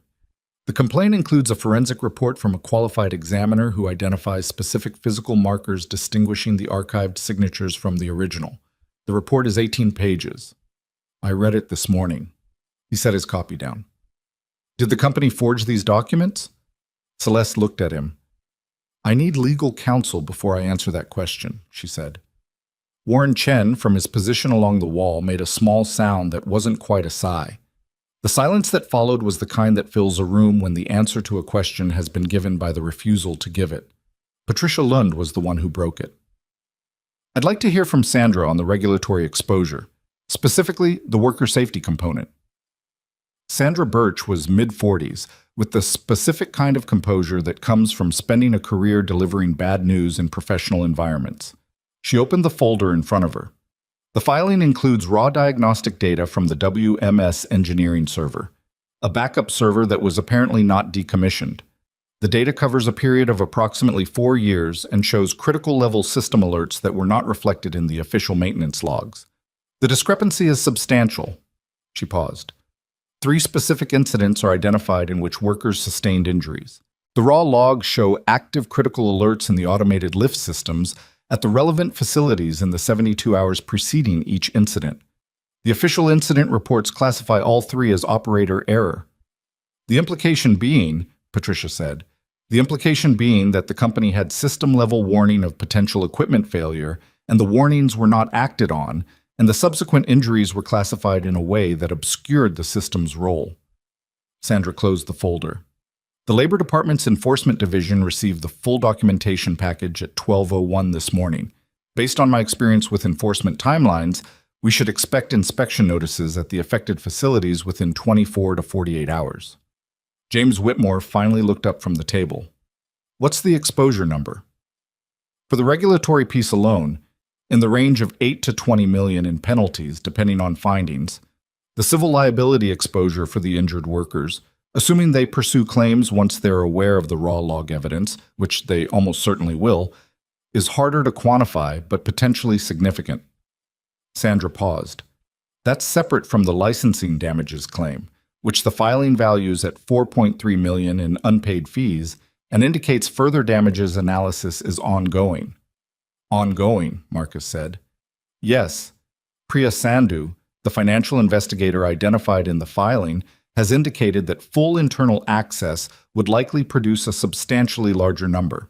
The complaint cites a conservative estimate of 60 to 90 million in value extracted from the unlicensed technology use. Whitmore made a sound, not quite a word. Patricia Lund looked at Celeste. I think we need to recess for 30 minutes, Patricia said. I'd like to speak with legal counsel privately, and then I'd like the board to convene without the executive in attendance. Celeste looked at her. Patricia. Celeste. Patricia's voice was not unkind, which was almost worse than if it had been. Please. Well, she waited in her office. That was the strange part, being asked to wait in her own office while 9 people who worked for the company she'd built decided what to do about her. She sat at her desk and looked out the window at the campus she'd designed and the parking lot where she'd greeted investors and the flat horizon beyond. Philip brought her coffee at 8:15 and set it on the desk without speaking. She noticed he didn't quite meet her eyes, which was different from his usual deference, and told her something about which way he thought this was going. She drank the coffee. She thought about a lot of things, the way you do when you're waiting and there's nothing left to manage or control. She thought about the early days of the company, when the WMS technology had been the thing that separated Titan Axis from every other mid-sized logistics company in the Southeast. She thought about the moment she'd understood what the licensing clause meant and what she'd done about it, which had felt at the time like a practical decision, the kind that companies make when they're scaling fast and the constraints in a founding agreement stop making sense at the new size. She thought about the 3 workers.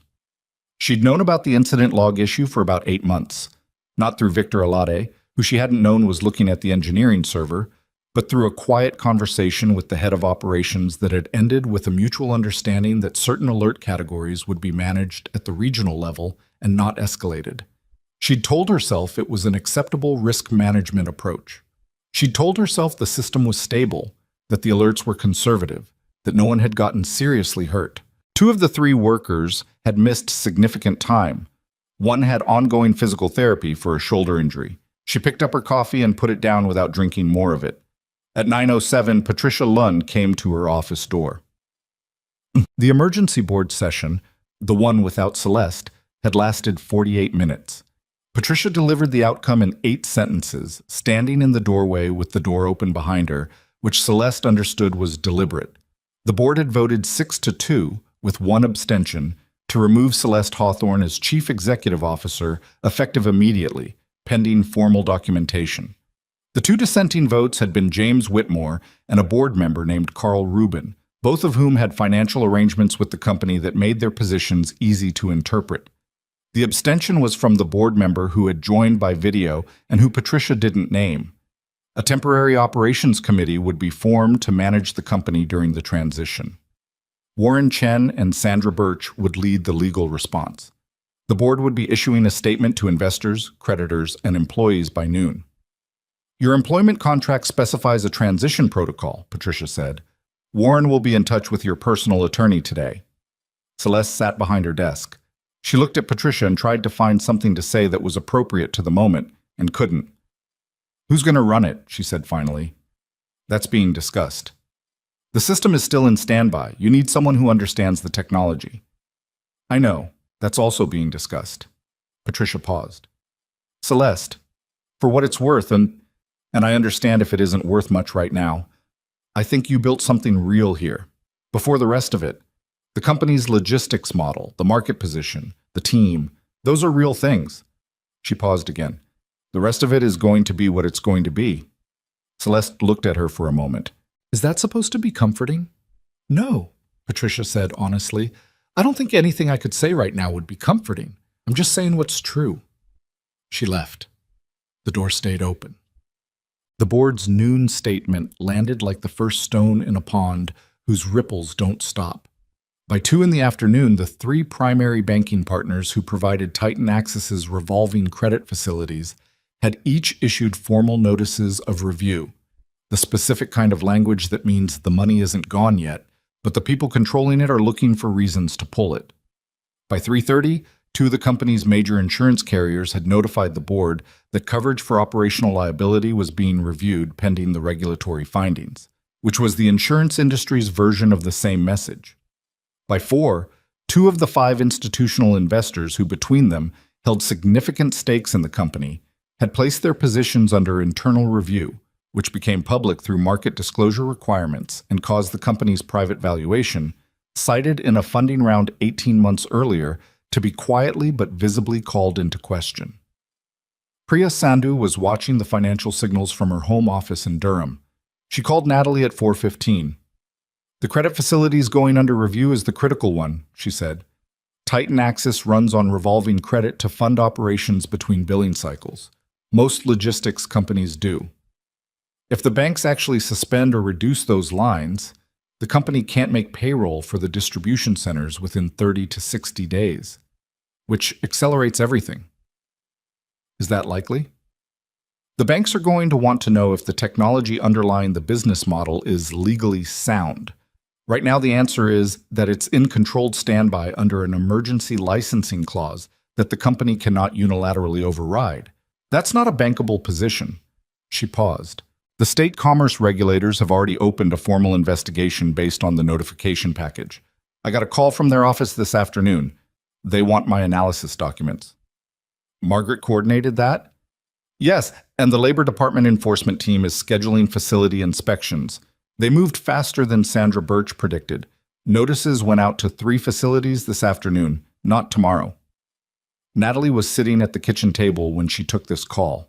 Elias was across from her, not on a call but listening to her half of the conversation, reading the shape of it. The laptop was on the table between them, the shutdown status window still open, still showing 15 facilities in protected standby. When she hung up, he looked at her. "The credit lines are going under review," she said. Which means the company is starting to feel the weight of it, not just the legal exposure, the operational reality. They can't run the warehouses without the system. They can't fund operations without the credit. They can't keep the credit without a stable legal foundation. She looked at the laptop screen. And they can't have a stable legal foundation as long as the system is in standby and the licensing clause is in dispute. Which it will be for as long as the forgeries are in dispute. And the forgeries aren't going to survive what Robert Kane's report says about them. He was quiet for a moment. "What's next?" "The board meeting." She looked at him. Natalie presenting the full evidence package. Former executives talking to investigators. The whole picture coming together in one place. She paused. "Margaret called this morning. 2 former Titan Access operations directors have reached out to the investigators voluntarily. They left the company in the past 3 years. They have information about the safety log modifications that goes beyond what Victor's documentation covers." Elias straightened in his chair. "They're coming forward?" "They've been waiting for someone to make the first move. That's often how it works. Someone acts, and then the people who've been sitting on things decide it's safe enough to speak." She paused. "It's never entirely safe, but it's safer once the process is already in motion." He looked at the shutdown status screen again. 15 green indicators, 15 facilities quiet. "I've been thinking about what comes after," he said. "The technology." "Yeah. What happens to it? If the company goes through some kind of restructuring, which seems likely, the system still works. The people in those warehouses still need it to work. The jobs there are real jobs." He ran a hand over his face. "I don't want to burn it down just to prove a point." She looked at him. This was not a new conversation. They'd circled it in the last week, in the spaces between the urgent things. "What do you want?" He'd thought about it. She could tell he'd thought about it carefully. "I want it to be run right, properly licensed, properly maintained, with the diagnostic alerts actually going to the people who need them. I want the workers in those facilities to be safe." He paused. "I don't want to sell it to the highest bidder and wash my hands. I also don't want to operate 15 warehouses. That's not what I do. An independent structure, she said slowly. A licensing organization, something that holds the IP and manages the licensing terms, but isn't a competitor in the logistics space. Something that can require safety compliance as a condition of licensing. Something that has actual teeth. He met her eyes. Is that possible? It's possible. It's not simple, but it's possible. She leaned back in her chair. It's the kind of thing Margaret would know how to structure. At 6 that evening, the board of Titan Access Corporation issued a second statement. This one was addressed to employees, and its language was more careful than the noon statement to investors. More careful, and as a result, more clearly frightened. It acknowledged the CEO transition. It acknowledged ongoing legal proceedings. It stated that the board was committed to resolving the operational situation and that further updates would follow. Dana Cho read it on her phone in her car in the parking lot of a grocery store and then sat there for a few minutes with her hands in her lap. She'd spent the day at her desk on the 3rd floor doing exactly what she'd been told to do, which was nothing external and all internal tasks, while the 7th floor burned in slow motion above her. She'd heard things through the specific kind of building osmosis that carries information whether or not anyone is trying to share it. The removed CEO, the board session, the banking notices, the investigators who had begun calling the general counsel's office before noon. She called Natalie from the parking lot. "Are you okay?" she said when Natalie answered. "I'm okay. Are you?" "I'm sitting in a parking lot trying to decide whether I still have a job tomorrow." She paused. "Do I?" "I can't promise you that. The company's going through a process and I don't control what happens to it. But Dana, the documentation you sent yourself, the compliance reports you signed, those establish what you did and didn't know and when. That matters. I wasn't involved in any of it. I know, and the record will show that." A pause. "You helped me. On day 1, you helped me. And later when Philip was asking questions, you helped me again. You didn't have to do that." Dana was quiet for a moment. "I didn't do that much." "You did enough."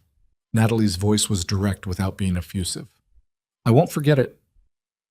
Dana sat in the parking lot for another minute after they hung up. Then she got out of the car and went into the grocery store because she still needed things for dinner, and life continued requiring ordinary things, even when extraordinary ones were happening. The final board session, the one that would become the formal record of Titan Access Corporation's decisive confrontation with its own history, was convened not on the 7th floor, but in a neutral conference facility 2 miles from campus, which the board's legal team had arranged, because the 7th floor no longer felt like neutral ground to anyone. The date was 6 days after the midnight shutdown. 6 days in which Natalie had not slept more than 5 hours any given night, in which Elias had been on the phone with Margaret and with engineers he trusted about the independent licensing structure, in which Victor Alade had given a formal recorded statement to investigators that was thorough and specific, and that his brother-in-law had reviewed twice. 6 days in which former operations directors had provided their own statements, in which Priya Sandhu had produced a supplemental financial analysis, and in which Warren Chen had run out of legal maneuvers that offered any realistic prospect of changing the fundamental situation. Natalie sat at the witness table beside Margaret. Across from her were 9 board members. Harold Vesey had returned, looking drawn, which told its own story about what he'd decided. And behind them, along the back wall, were the investigators from the State Commerce Office and a representative from the Labor Department Enforcement Division. Celeste Hawthorne was not in the room. She had retained personal criminal defense counsel 2 days earlier, which was a statement of its own. Margaret presented the forensic analysis first. Robert Kane had submitted a formal declaration. Margaret walked through it without theater, methodically, the way she had once told Natalie that the strongest thing you can do with a solid case is resist the temptation to perform it. The forgeries. All 4 documents, the ink composition analysis, the stroke pattern discrepancies, the original agreement with the date-stamped notarization, and the smear below the final stroke that was not reproduced in any of the falsified versions. Then Natalie presented the financial analysis. Priya's work. 19 months of unpaid licensing fees, 9 years of value extraction, The executive bonus in the year the payments stopped. She laid it out without editorializing because the numbers editorialized themselves. Victor Alette's statement was read into the record by a legal representative at Victor's request. He'd chosen not to be present, which his attorney had advised and which was his right. The raw diagnostic logs were entered as a formal exhibit. The 3 incident codes, the critical alerts in the 72 hours before each injury, the official reports classifying all 3 as operator error. When the presentation concluded, the room was quiet in the specific way that rooms go quiet when a large body of information has just settled into them and nobody has yet begun the work of processing it. Marcus Dole spoke first. I want it in the record that the audit committee never received the diagnostic discrepancy data. The first I was aware of any divergence between raw logs and archived maintenance records was this document. Noted, said the Commerce Office investigator. Patricia Lund looked at Warren Chen. What's your assessment of the current legal position? Warren had the look of a man who had gone through several stages of this process and arrived at something close to professional resignation. The licensing claim is almost certainly valid. The original agreement is authenticated, the emergency clause is active, the shutdown was properly documented and sequenced after the legal complaint was filed. The forgery analysis is strong enough that I don't see a viable path to invalidating the original agreement in court. He paused. The safety violations expose the company to regulatory penalties and civil liability. And the financial analysis, if it holds under forensic accounting, and I don't have reason to believe it won't, establishes a damages base that is larger than the company's current liquid position. Meaning, Patricia said, meaning that a judgment in favor of the claimants, combined with the regulatory penalties, would exceed what the company can pay without either a restructuring or a liquidation event. He said it carefully and without drama. We are looking at a company that cannot sustain its current structure. James Whitmore had been quiet for most of the session. He looked up now with the expression of a man who had been running numbers in his head for the past hour. If the technology is still functional, if the WMS is intact and operational, is there any pathway to restructuring around the licensing issue? Patricia looked at Margaret. Margaret said, there is a proposed structure being developed. An independent licensing organization that would hold the IP, manage licensing to any qualifying operator under defined safety and compliance terms, and allow the warehousing operations to continue under properly licensed arrangements. The IP owner has expressed a willingness to discuss that framework rather than pursue maximum financial damages. A long silence. Elias Brooks would consider that? Whitmore said. He's already considered it, Margaret said. It's what he proposes. Patricia Lund looked around the table. The board members looked at each other, the way people do when they've arrived at something they didn't come into the room expecting to find. Not quite relief, not quite resolution, but the sense of a door that wasn't there before. We should talk about what that would actually require, Patricia said. Yes, Margaret said. We should. What? Natalie stepped out of the conference room at 11:40 to take a call from Elias, who was at home waiting and had been since 7 that morning. She stood in the corridor outside the room, institutional carpet under her feet, fluorescent lights doing what fluorescent lights do, and told him what had been said and what had not been said, and what the room felt like when Margaret proposed the licensing structure. How did they respond, he asked, like people who just realized there might be a way out of this that isn't total collapse. She paused. It's not settled. Nothing's settled, but they're talking about it, which an hour ago I wasn't sure they would. He was quiet for a moment. Celeste? Not in the room. She has criminal defense counsel now. That's its own process. Right. Another pause. How are you doing? She leaned against the wall.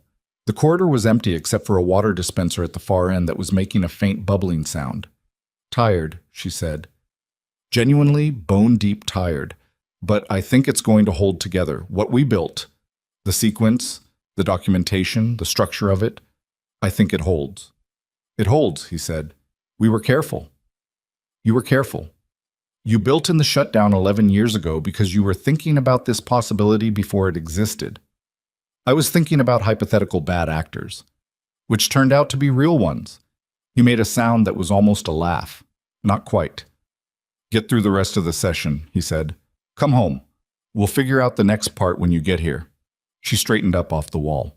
Through the conference room door, she could hear the low murmur of voices resuming. The board and the investigators, and Margaret beginning the slow, imperfect, necessary work of figuring out what came next. Yeah, she said. I'll be home by tonight. She got home at 7:40 that evening. Elias had left the porch light on, which he always did when she was coming back after dark, a habit from the first apartment they'd shared that had followed them through 2 moves and 8 years of marriage without either of them ever commenting on it. Small continuities. The kind that hold a life together without announcing themselves. She sat in the car for a minute before going in. Not the way she'd sat in the parking lot on her first morning at Titan Axis. That had been anticipation, the particular tension of walking towards something unknown. This was different. This was the sitting still of someone who has been moving hard for a long time and needs one quiet minute before stepping back into the ordinary world that was still there waiting, unchanged, while everything else had been happening. The grass still needed cutting. She noticed that. Same as 3 weeks ago. She went inside. Elias was in the kitchen, and this time he didn't have anything on the stove. He was just sitting at the table with a cup of coffee that had probably gone cold, looking at nothing in particular, and when she came through the door, he looked at her in a way that asked the question without needing words. It's moving, she said. It's going to take time, but it's moving in the right direction. He nodded slowly. Sit down. She sat. He got up and poured her coffee without asking if she wanted any, because he knew she did, and he put it in front of her and sat back down, and they were quiet for a moment in the way they'd learned to be quiet together, not avoiding something, just letting it settle before they picked it up again. Margaret called while you were driving, he said. I know, I saw it. I'll call her back tonight. She said the board is formally engaging on the licensing structure proposal. They want a term sheet by end of next week. Natalie wrapped both hands around the coffee cup. That's faster than I expected. They don't have a lot of other options. The credit lines are still under review. The regulators are at 3 facilities, and the forensic accountants that the Commerce Office brought in started pulling internal records this afternoon. He paused. Priya called too. She said the internal records are going to produce a number significantly larger than 90 million. She looked at the table. How significantly? Priya said conservatively 120, possibly higher. The number sat there between them. Not abstract anymore, not a conservative estimate from public filings, but a real number derived from real internal records, the full accounting of 9 years of extracted value from work that Elias had done and been robbed of. What do you want to do with that number? She asked. He was quiet for a moment. I've been thinking about it all day. He set his coffee down. The 3 workers. Victor's documentation. Their injury claims. Whatever they've been carrying, but medical costs, lost wages, the fact that they were told it was their fault. He looked at her. That should be the first thing. Before any licensing structure, before any settlement framework, those 3 people should have their situations addressed. Directly. She held his gaze. Margaret can build that into the settlement terms. A priority compensation fund independently administered before any other financial disposition. That's what I want. Okay. She set her cup down. What else? He leaned back in his chair. He had the look of someone who has been building something in his head for days and is now seeing whether it holds up when spoken aloud. The licensing organization. I don't want it to be about revenue. I want it to cover costs, maintain the infrastructure, fund the safety compliance monitoring, but I don't want to be sitting somewhere collecting licensing checks on technology that's running warehouses I've never seen. He paused. I want the safety clause to be non-negotiable. Any operator who wants to license the system has to accept real-time diagnostic monitoring and a defined response protocol for critical alerts. Not suggestions. Requirements with teeth. You'd have to staff that. Monitoring requires people. I know. I've been thinking about who. She waited. Victor Alade, he said. He found the raw data in the first place. He understands the diagnostic layer. He spent 14 months auditing a company that was hiding things from him, which means he knows exactly what hiding looks like. He paused. If he's willing. Natalie thought about Victor in the coffee shop on Glendale, turning his cup in his hands, talking about his daughter starting college. talking about the three workers he'd never met but couldn't stop thinking about. "He might be," she said. "You'd have to ask him." "I'll ask him." They sat for a little while longer. The kitchen was the same kitchen it had been for the last 3 weeks. Same table, same slightly uneven chair leg on her side, same clock on the microwave that ran 2 minutes fast. All of it unchanged, while the thing they'd been building toward had built and crested and broken over something very large and was now receding into the slower work of consequence and repair. "I need to tell you something," Elias said. She looked at him. "When I found the original contract that night, when we sat here and I read the forged document and understood what had been happening, my first feeling wasn't anger." He looked at his hands on the table. "It was shame, which doesn't make sense, I know. They stole from me. But I felt ashamed that I hadn't known, that I'd let the licensing fees go, that I'd told Margaret to drop it, that I'd just moved on, built other things, let them have it." He paused. "I kept thinking that I should have known, that I should have paid more attention." She was quiet for a moment. "You trusted a contract." "I trusted a contract and didn't follow up when it stopped being honored. That's on me." "Elias, you had a house and a mortgage and a career and a life. You made a practical decision not to fight over a billing dispute with a company that was bigger than you. That's not a character flaw. That's just what people do when they're trying to live." She met his eyes. "They used your trust against you. That's not shame. That's something that was done to you." He didn't immediately agree, which she didn't expect him to. He turned it over the way he turned everything over, looking at it from multiple angles, checking it for structural soundness. After a moment, he nodded, the slow kind. "I still wish I'd known sooner," he said. "Yeah," she said. "Me too." The weeks that followed were not triumphant. That was the honest truth of it, the part that doesn't make it into the version of events that gets summarized and retold. The process of consequence is slower and more grinding than the moment of confrontation, and the moment of confrontation itself. Midnight, the laptop, 15 green indicators going to standby, had already begun to feel, in the way that intense things do, more like a memory than a lived experience. The State Labor Department's Enforcement Division completed its inspections of all 3 affected facilities within 2 weeks. The findings confirmed what Victor's raw logs had shown: critical level alerts that had been systematically downgraded in the official maintenance records, a pattern of misclassification that the investigators characterized as deliberate rather than administrative. The penalty assessments came in at $11.4 million across the 3 facilities, which was toward the middle of Sandra Birch's projected range, and which the company, without its CEO and with its credit facilities still under review, had no immediate capacity to pay. The 3 injured workers were identified through the incident codes in Victor's documentation. Their names were Marcus Webb, a lift operator in a Tennessee distribution center, Suyon Park, a floor supervisor in a Virginia facility, and a man named Robert Delgado in a North Carolina warehouse who had been out of work for 4 months with a shoulder injury and who had spent those months believing, because that was what the official incident report said, that he had done something wrong. Margaret's office contacted their attorneys directly. Natalie didn't attend those meetings and didn't ask for details because it wasn't her place. But she heard from Margaret that Delgado's attorney had called back within an hour of the initial contact and that there had been a long silence on the phone when the attorney finished explaining what the raw diagnostic logs showed about the lift system's alert status in the 72 hours before Delgado's injury. "What kind of silence?" Natalie had asked. "The kind where someone is trying to hold themselves together," Margaret said. He'd been blaming himself for 4 months. Natalie had to set the phone down for a minute after that. The Priority Compensation Fund was the first formal element of the settlement structure to be agreed upon. Elias had insisted on it, and the board, in the new posture of a company trying to demonstrate it, understood the gravity of what had happened under its previous leadership, had not resisted. The fund was independently administered by a neutral trustee, separately from all other settlement proceedings, with each of the 3 workers receiving full medical cost coverage, lost wage compensation, and a separate damages payment whose terms were confidential but which Margaret described as appropriate. Appropriate was the word she used. Not generous, not adequate.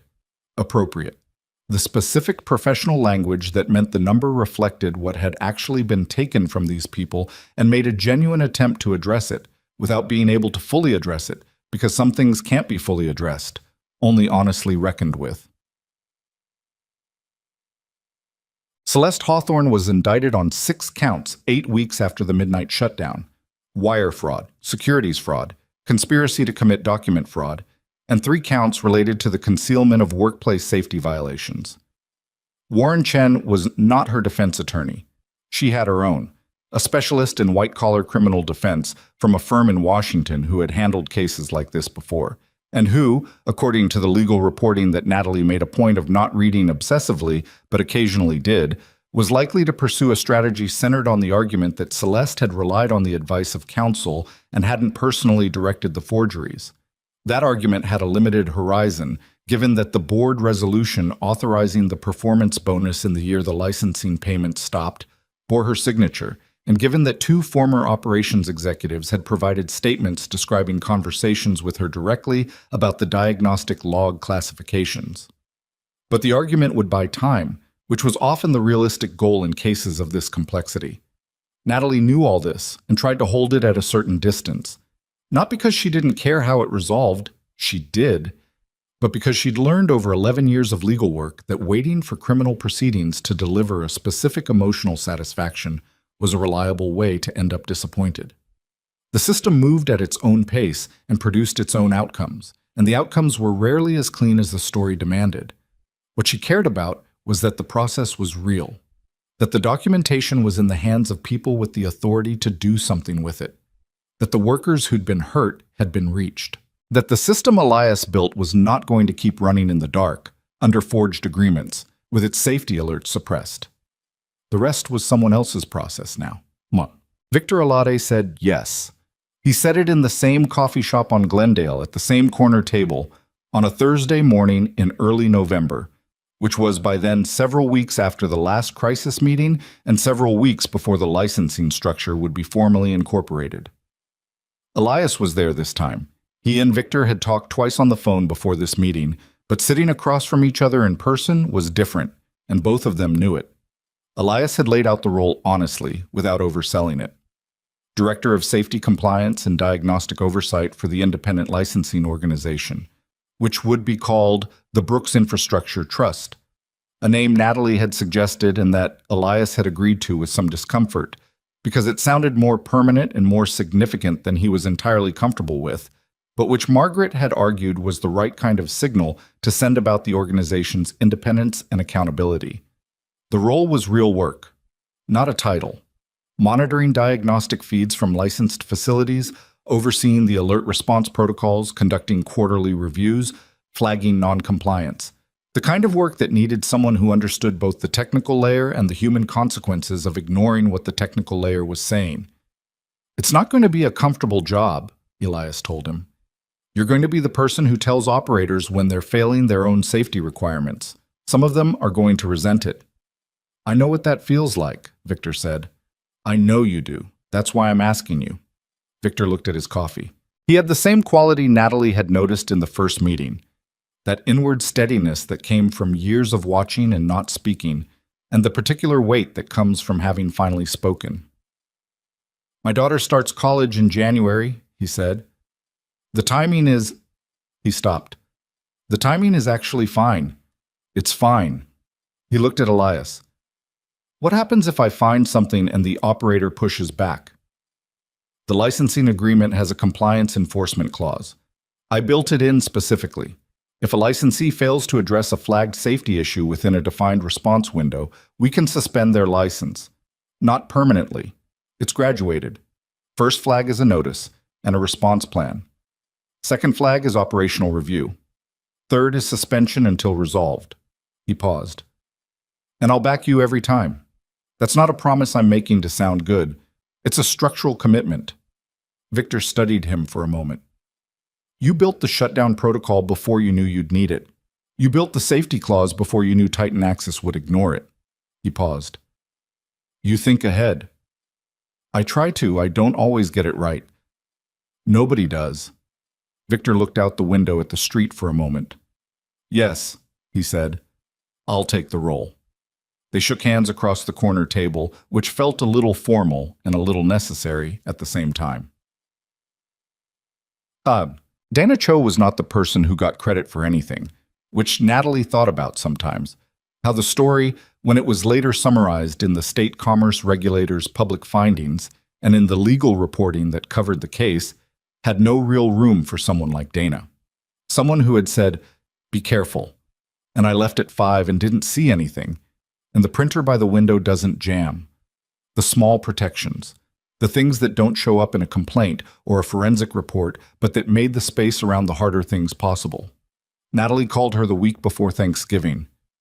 "I wanted you to know," she said, "that when the trust is operational and doing its first round of operational hires, there's a compliance oversight position that would be open to external candidates."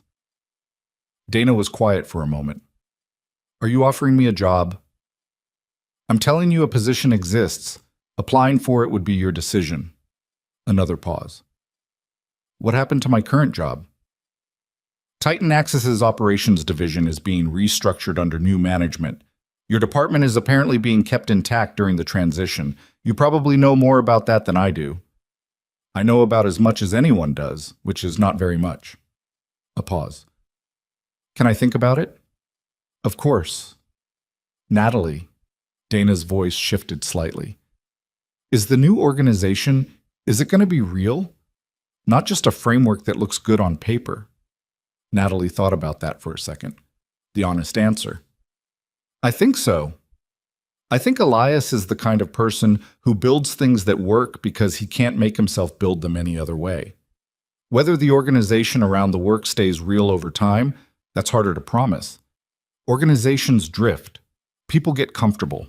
Things that were supposed to have teeth lose them." She paused. "That's why we need people like Victor watching the technical side and people like you watching the compliance side. The structure only works if the people in it actually give a damn." Another silence. "Okay," Dana said. "I'll think about it." She did apply, eventually. Not immediately. She took her time, which Natalie respected. The position was competitive, and Dana went through the same process as every other candidate, which had been a condition Natalie set for herself before the trust was even incorporated. She hadn't told Elias she'd called Dana.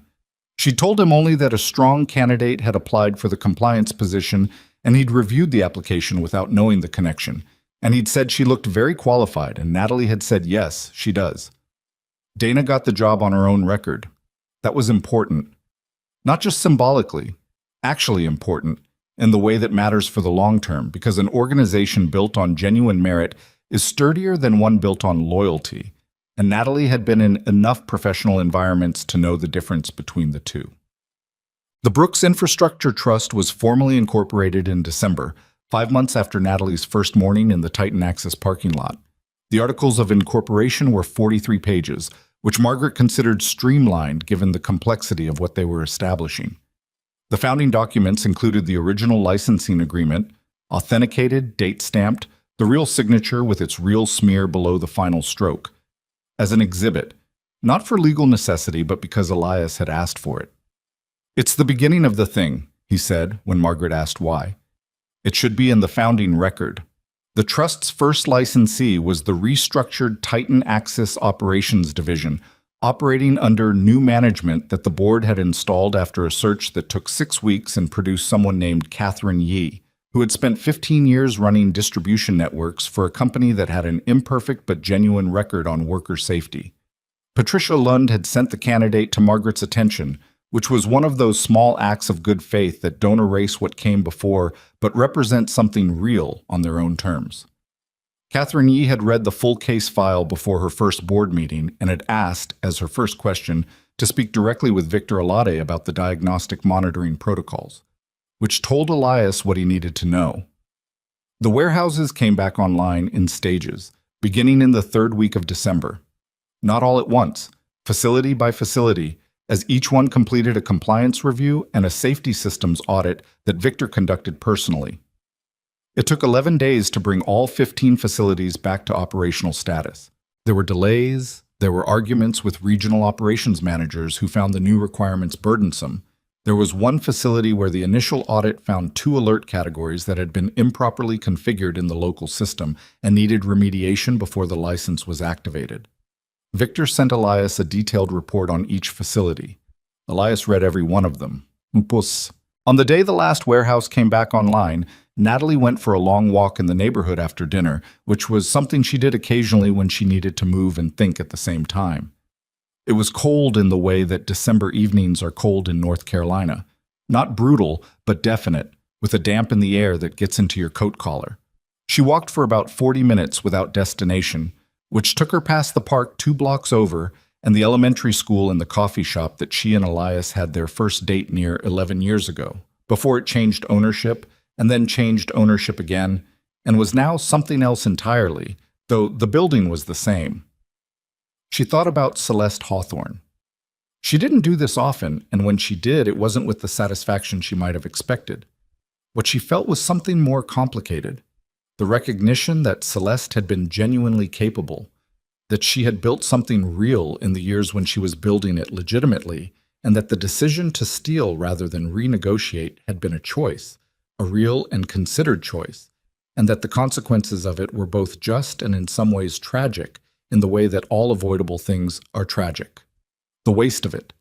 The specific waste of someone talented choosing the shorter, darker path because it was faster. She didn't feel sorry for Celeste, but she didn't feel the specific sharp satisfaction of an enemy defeated either. She felt more like someone who had watched a structural failure happen in slow motion, the kind where you can see, in retrospect, exactly where the load-bearing element gave way, and you understand how it happened, and understanding it doesn't make you feel good. When she got back to the house, Elias was on the back porch in a jacket that wasn't quite warm enough for the temperature, looking up at the sky in the way he sometimes did when he was thinking about something that didn't have an obvious solution. Victor sent the last facility report, he said without turning around. I know, I got the notification. All 15 back online, so full safety compliance certification on everyone. He paused. Takes 11 days to do it right. She stood beside him on the porch. The yard was dark, except for the spillover from the neighbor's light, and the grass was dead in the way winter grass is dead. Not gone, just dormant, waiting. How do you feel? She asked. He thought about it. Not a quick answer, a real one. Like I finished something, he said. Not like I won something, more like I finished a piece of work I'd been leaving undone for a long time without knowing it. He looked at her. Does that make sense? Yes. I thought about what it would feel like for years. Not the Titan axis thing specifically, just the general shape of it, being taken advantage of and having no way to respond. I thought it would feel like victory when it ended. He shook his head slightly. It doesn't feel like victory. It feels like the work is done and the thing is right now, and I can move on to something else. She leaned against the porch railing beside him. What's the something else? He had an answer for that, which she'd half expected. Elias always had a next thing. There are 3 other companies using infrastructure I built in contract work between 2012 and 2016. I'm going to go through the original agreements with Margaret.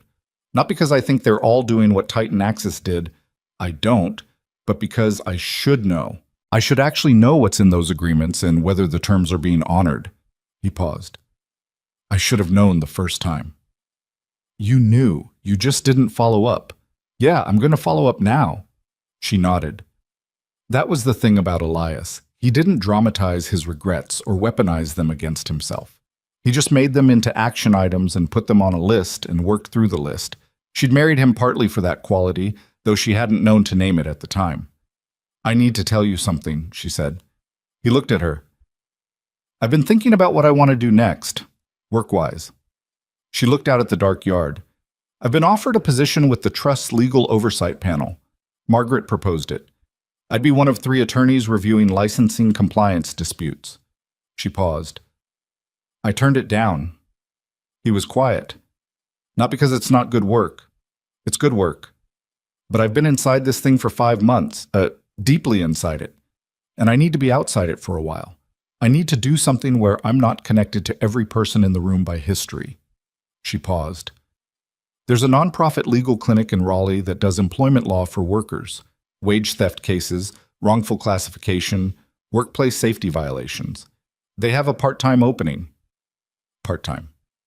Part-time while I figure out what I actually want to do long-term. I've been in compliance and litigation my whole career and I'm good at it, but I've been doing it for the wrong reasons sometimes. Security reasons, practical reasons. She finally looked at him. I want to do it for better reasons for a while and see what that feels like. He held her gaze. That's going to pay significantly less than anything else you've described. I know. Okay. He said it without hesitation, without the layered pause of someone doing financial calculations in their head. Just okay. What about the trust position? Was Margaret upset? Margaret is never upset. She said she respected the decision and she'd keep the panel position open for 6 months in case I changed my mind. Will you change your mind? Probably not, but it's good to know the door's there. He nodded. The neighbor's light on the other side of the fence shifted.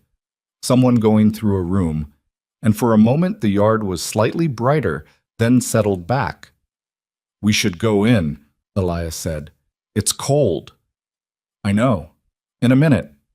They stood there for another minute, not talking, not needing to, the kind of quiet that has texture to it, not empty, but full of the particular weight of things that have been said, and things that have been done, and things that are over, and things that are beginning.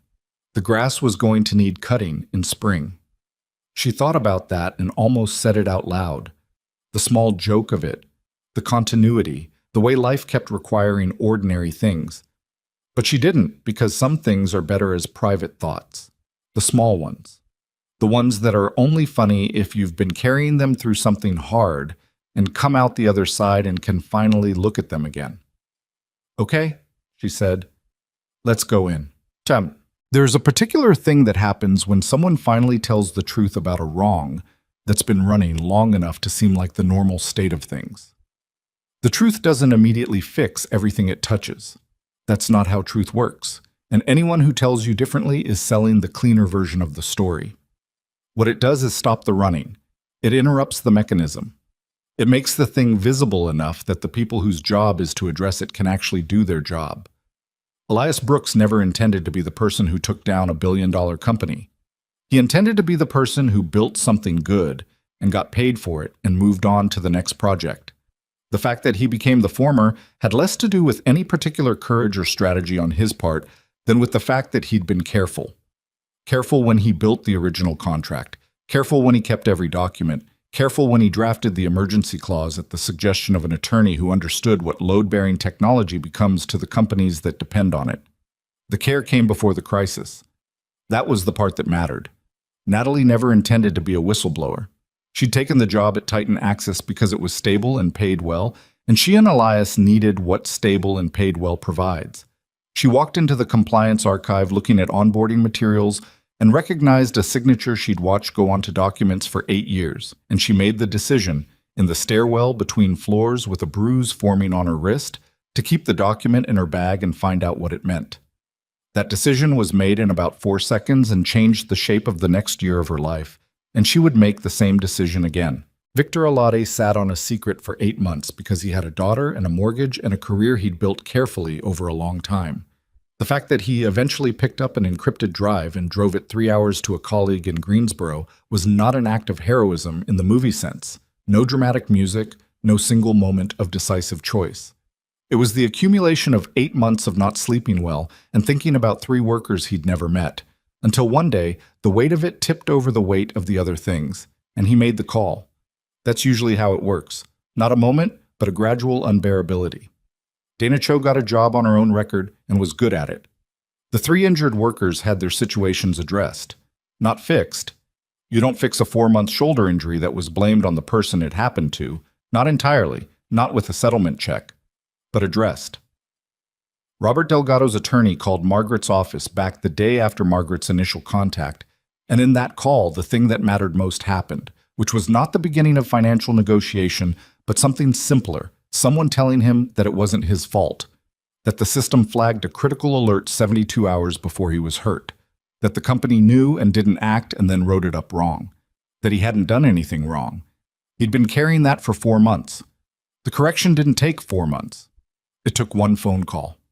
The Brooks Infrastructure Trust went into its second year with 11 licensed operators across 4 states, a compliance panel that was producing its first policy frameworks, and Victor Alade running safety monitoring with the specific combination of technical knowledge and institutional skepticism that the job required. He was harder on non-compliance than anyone had expected, including Elias, which turned out to be exactly right.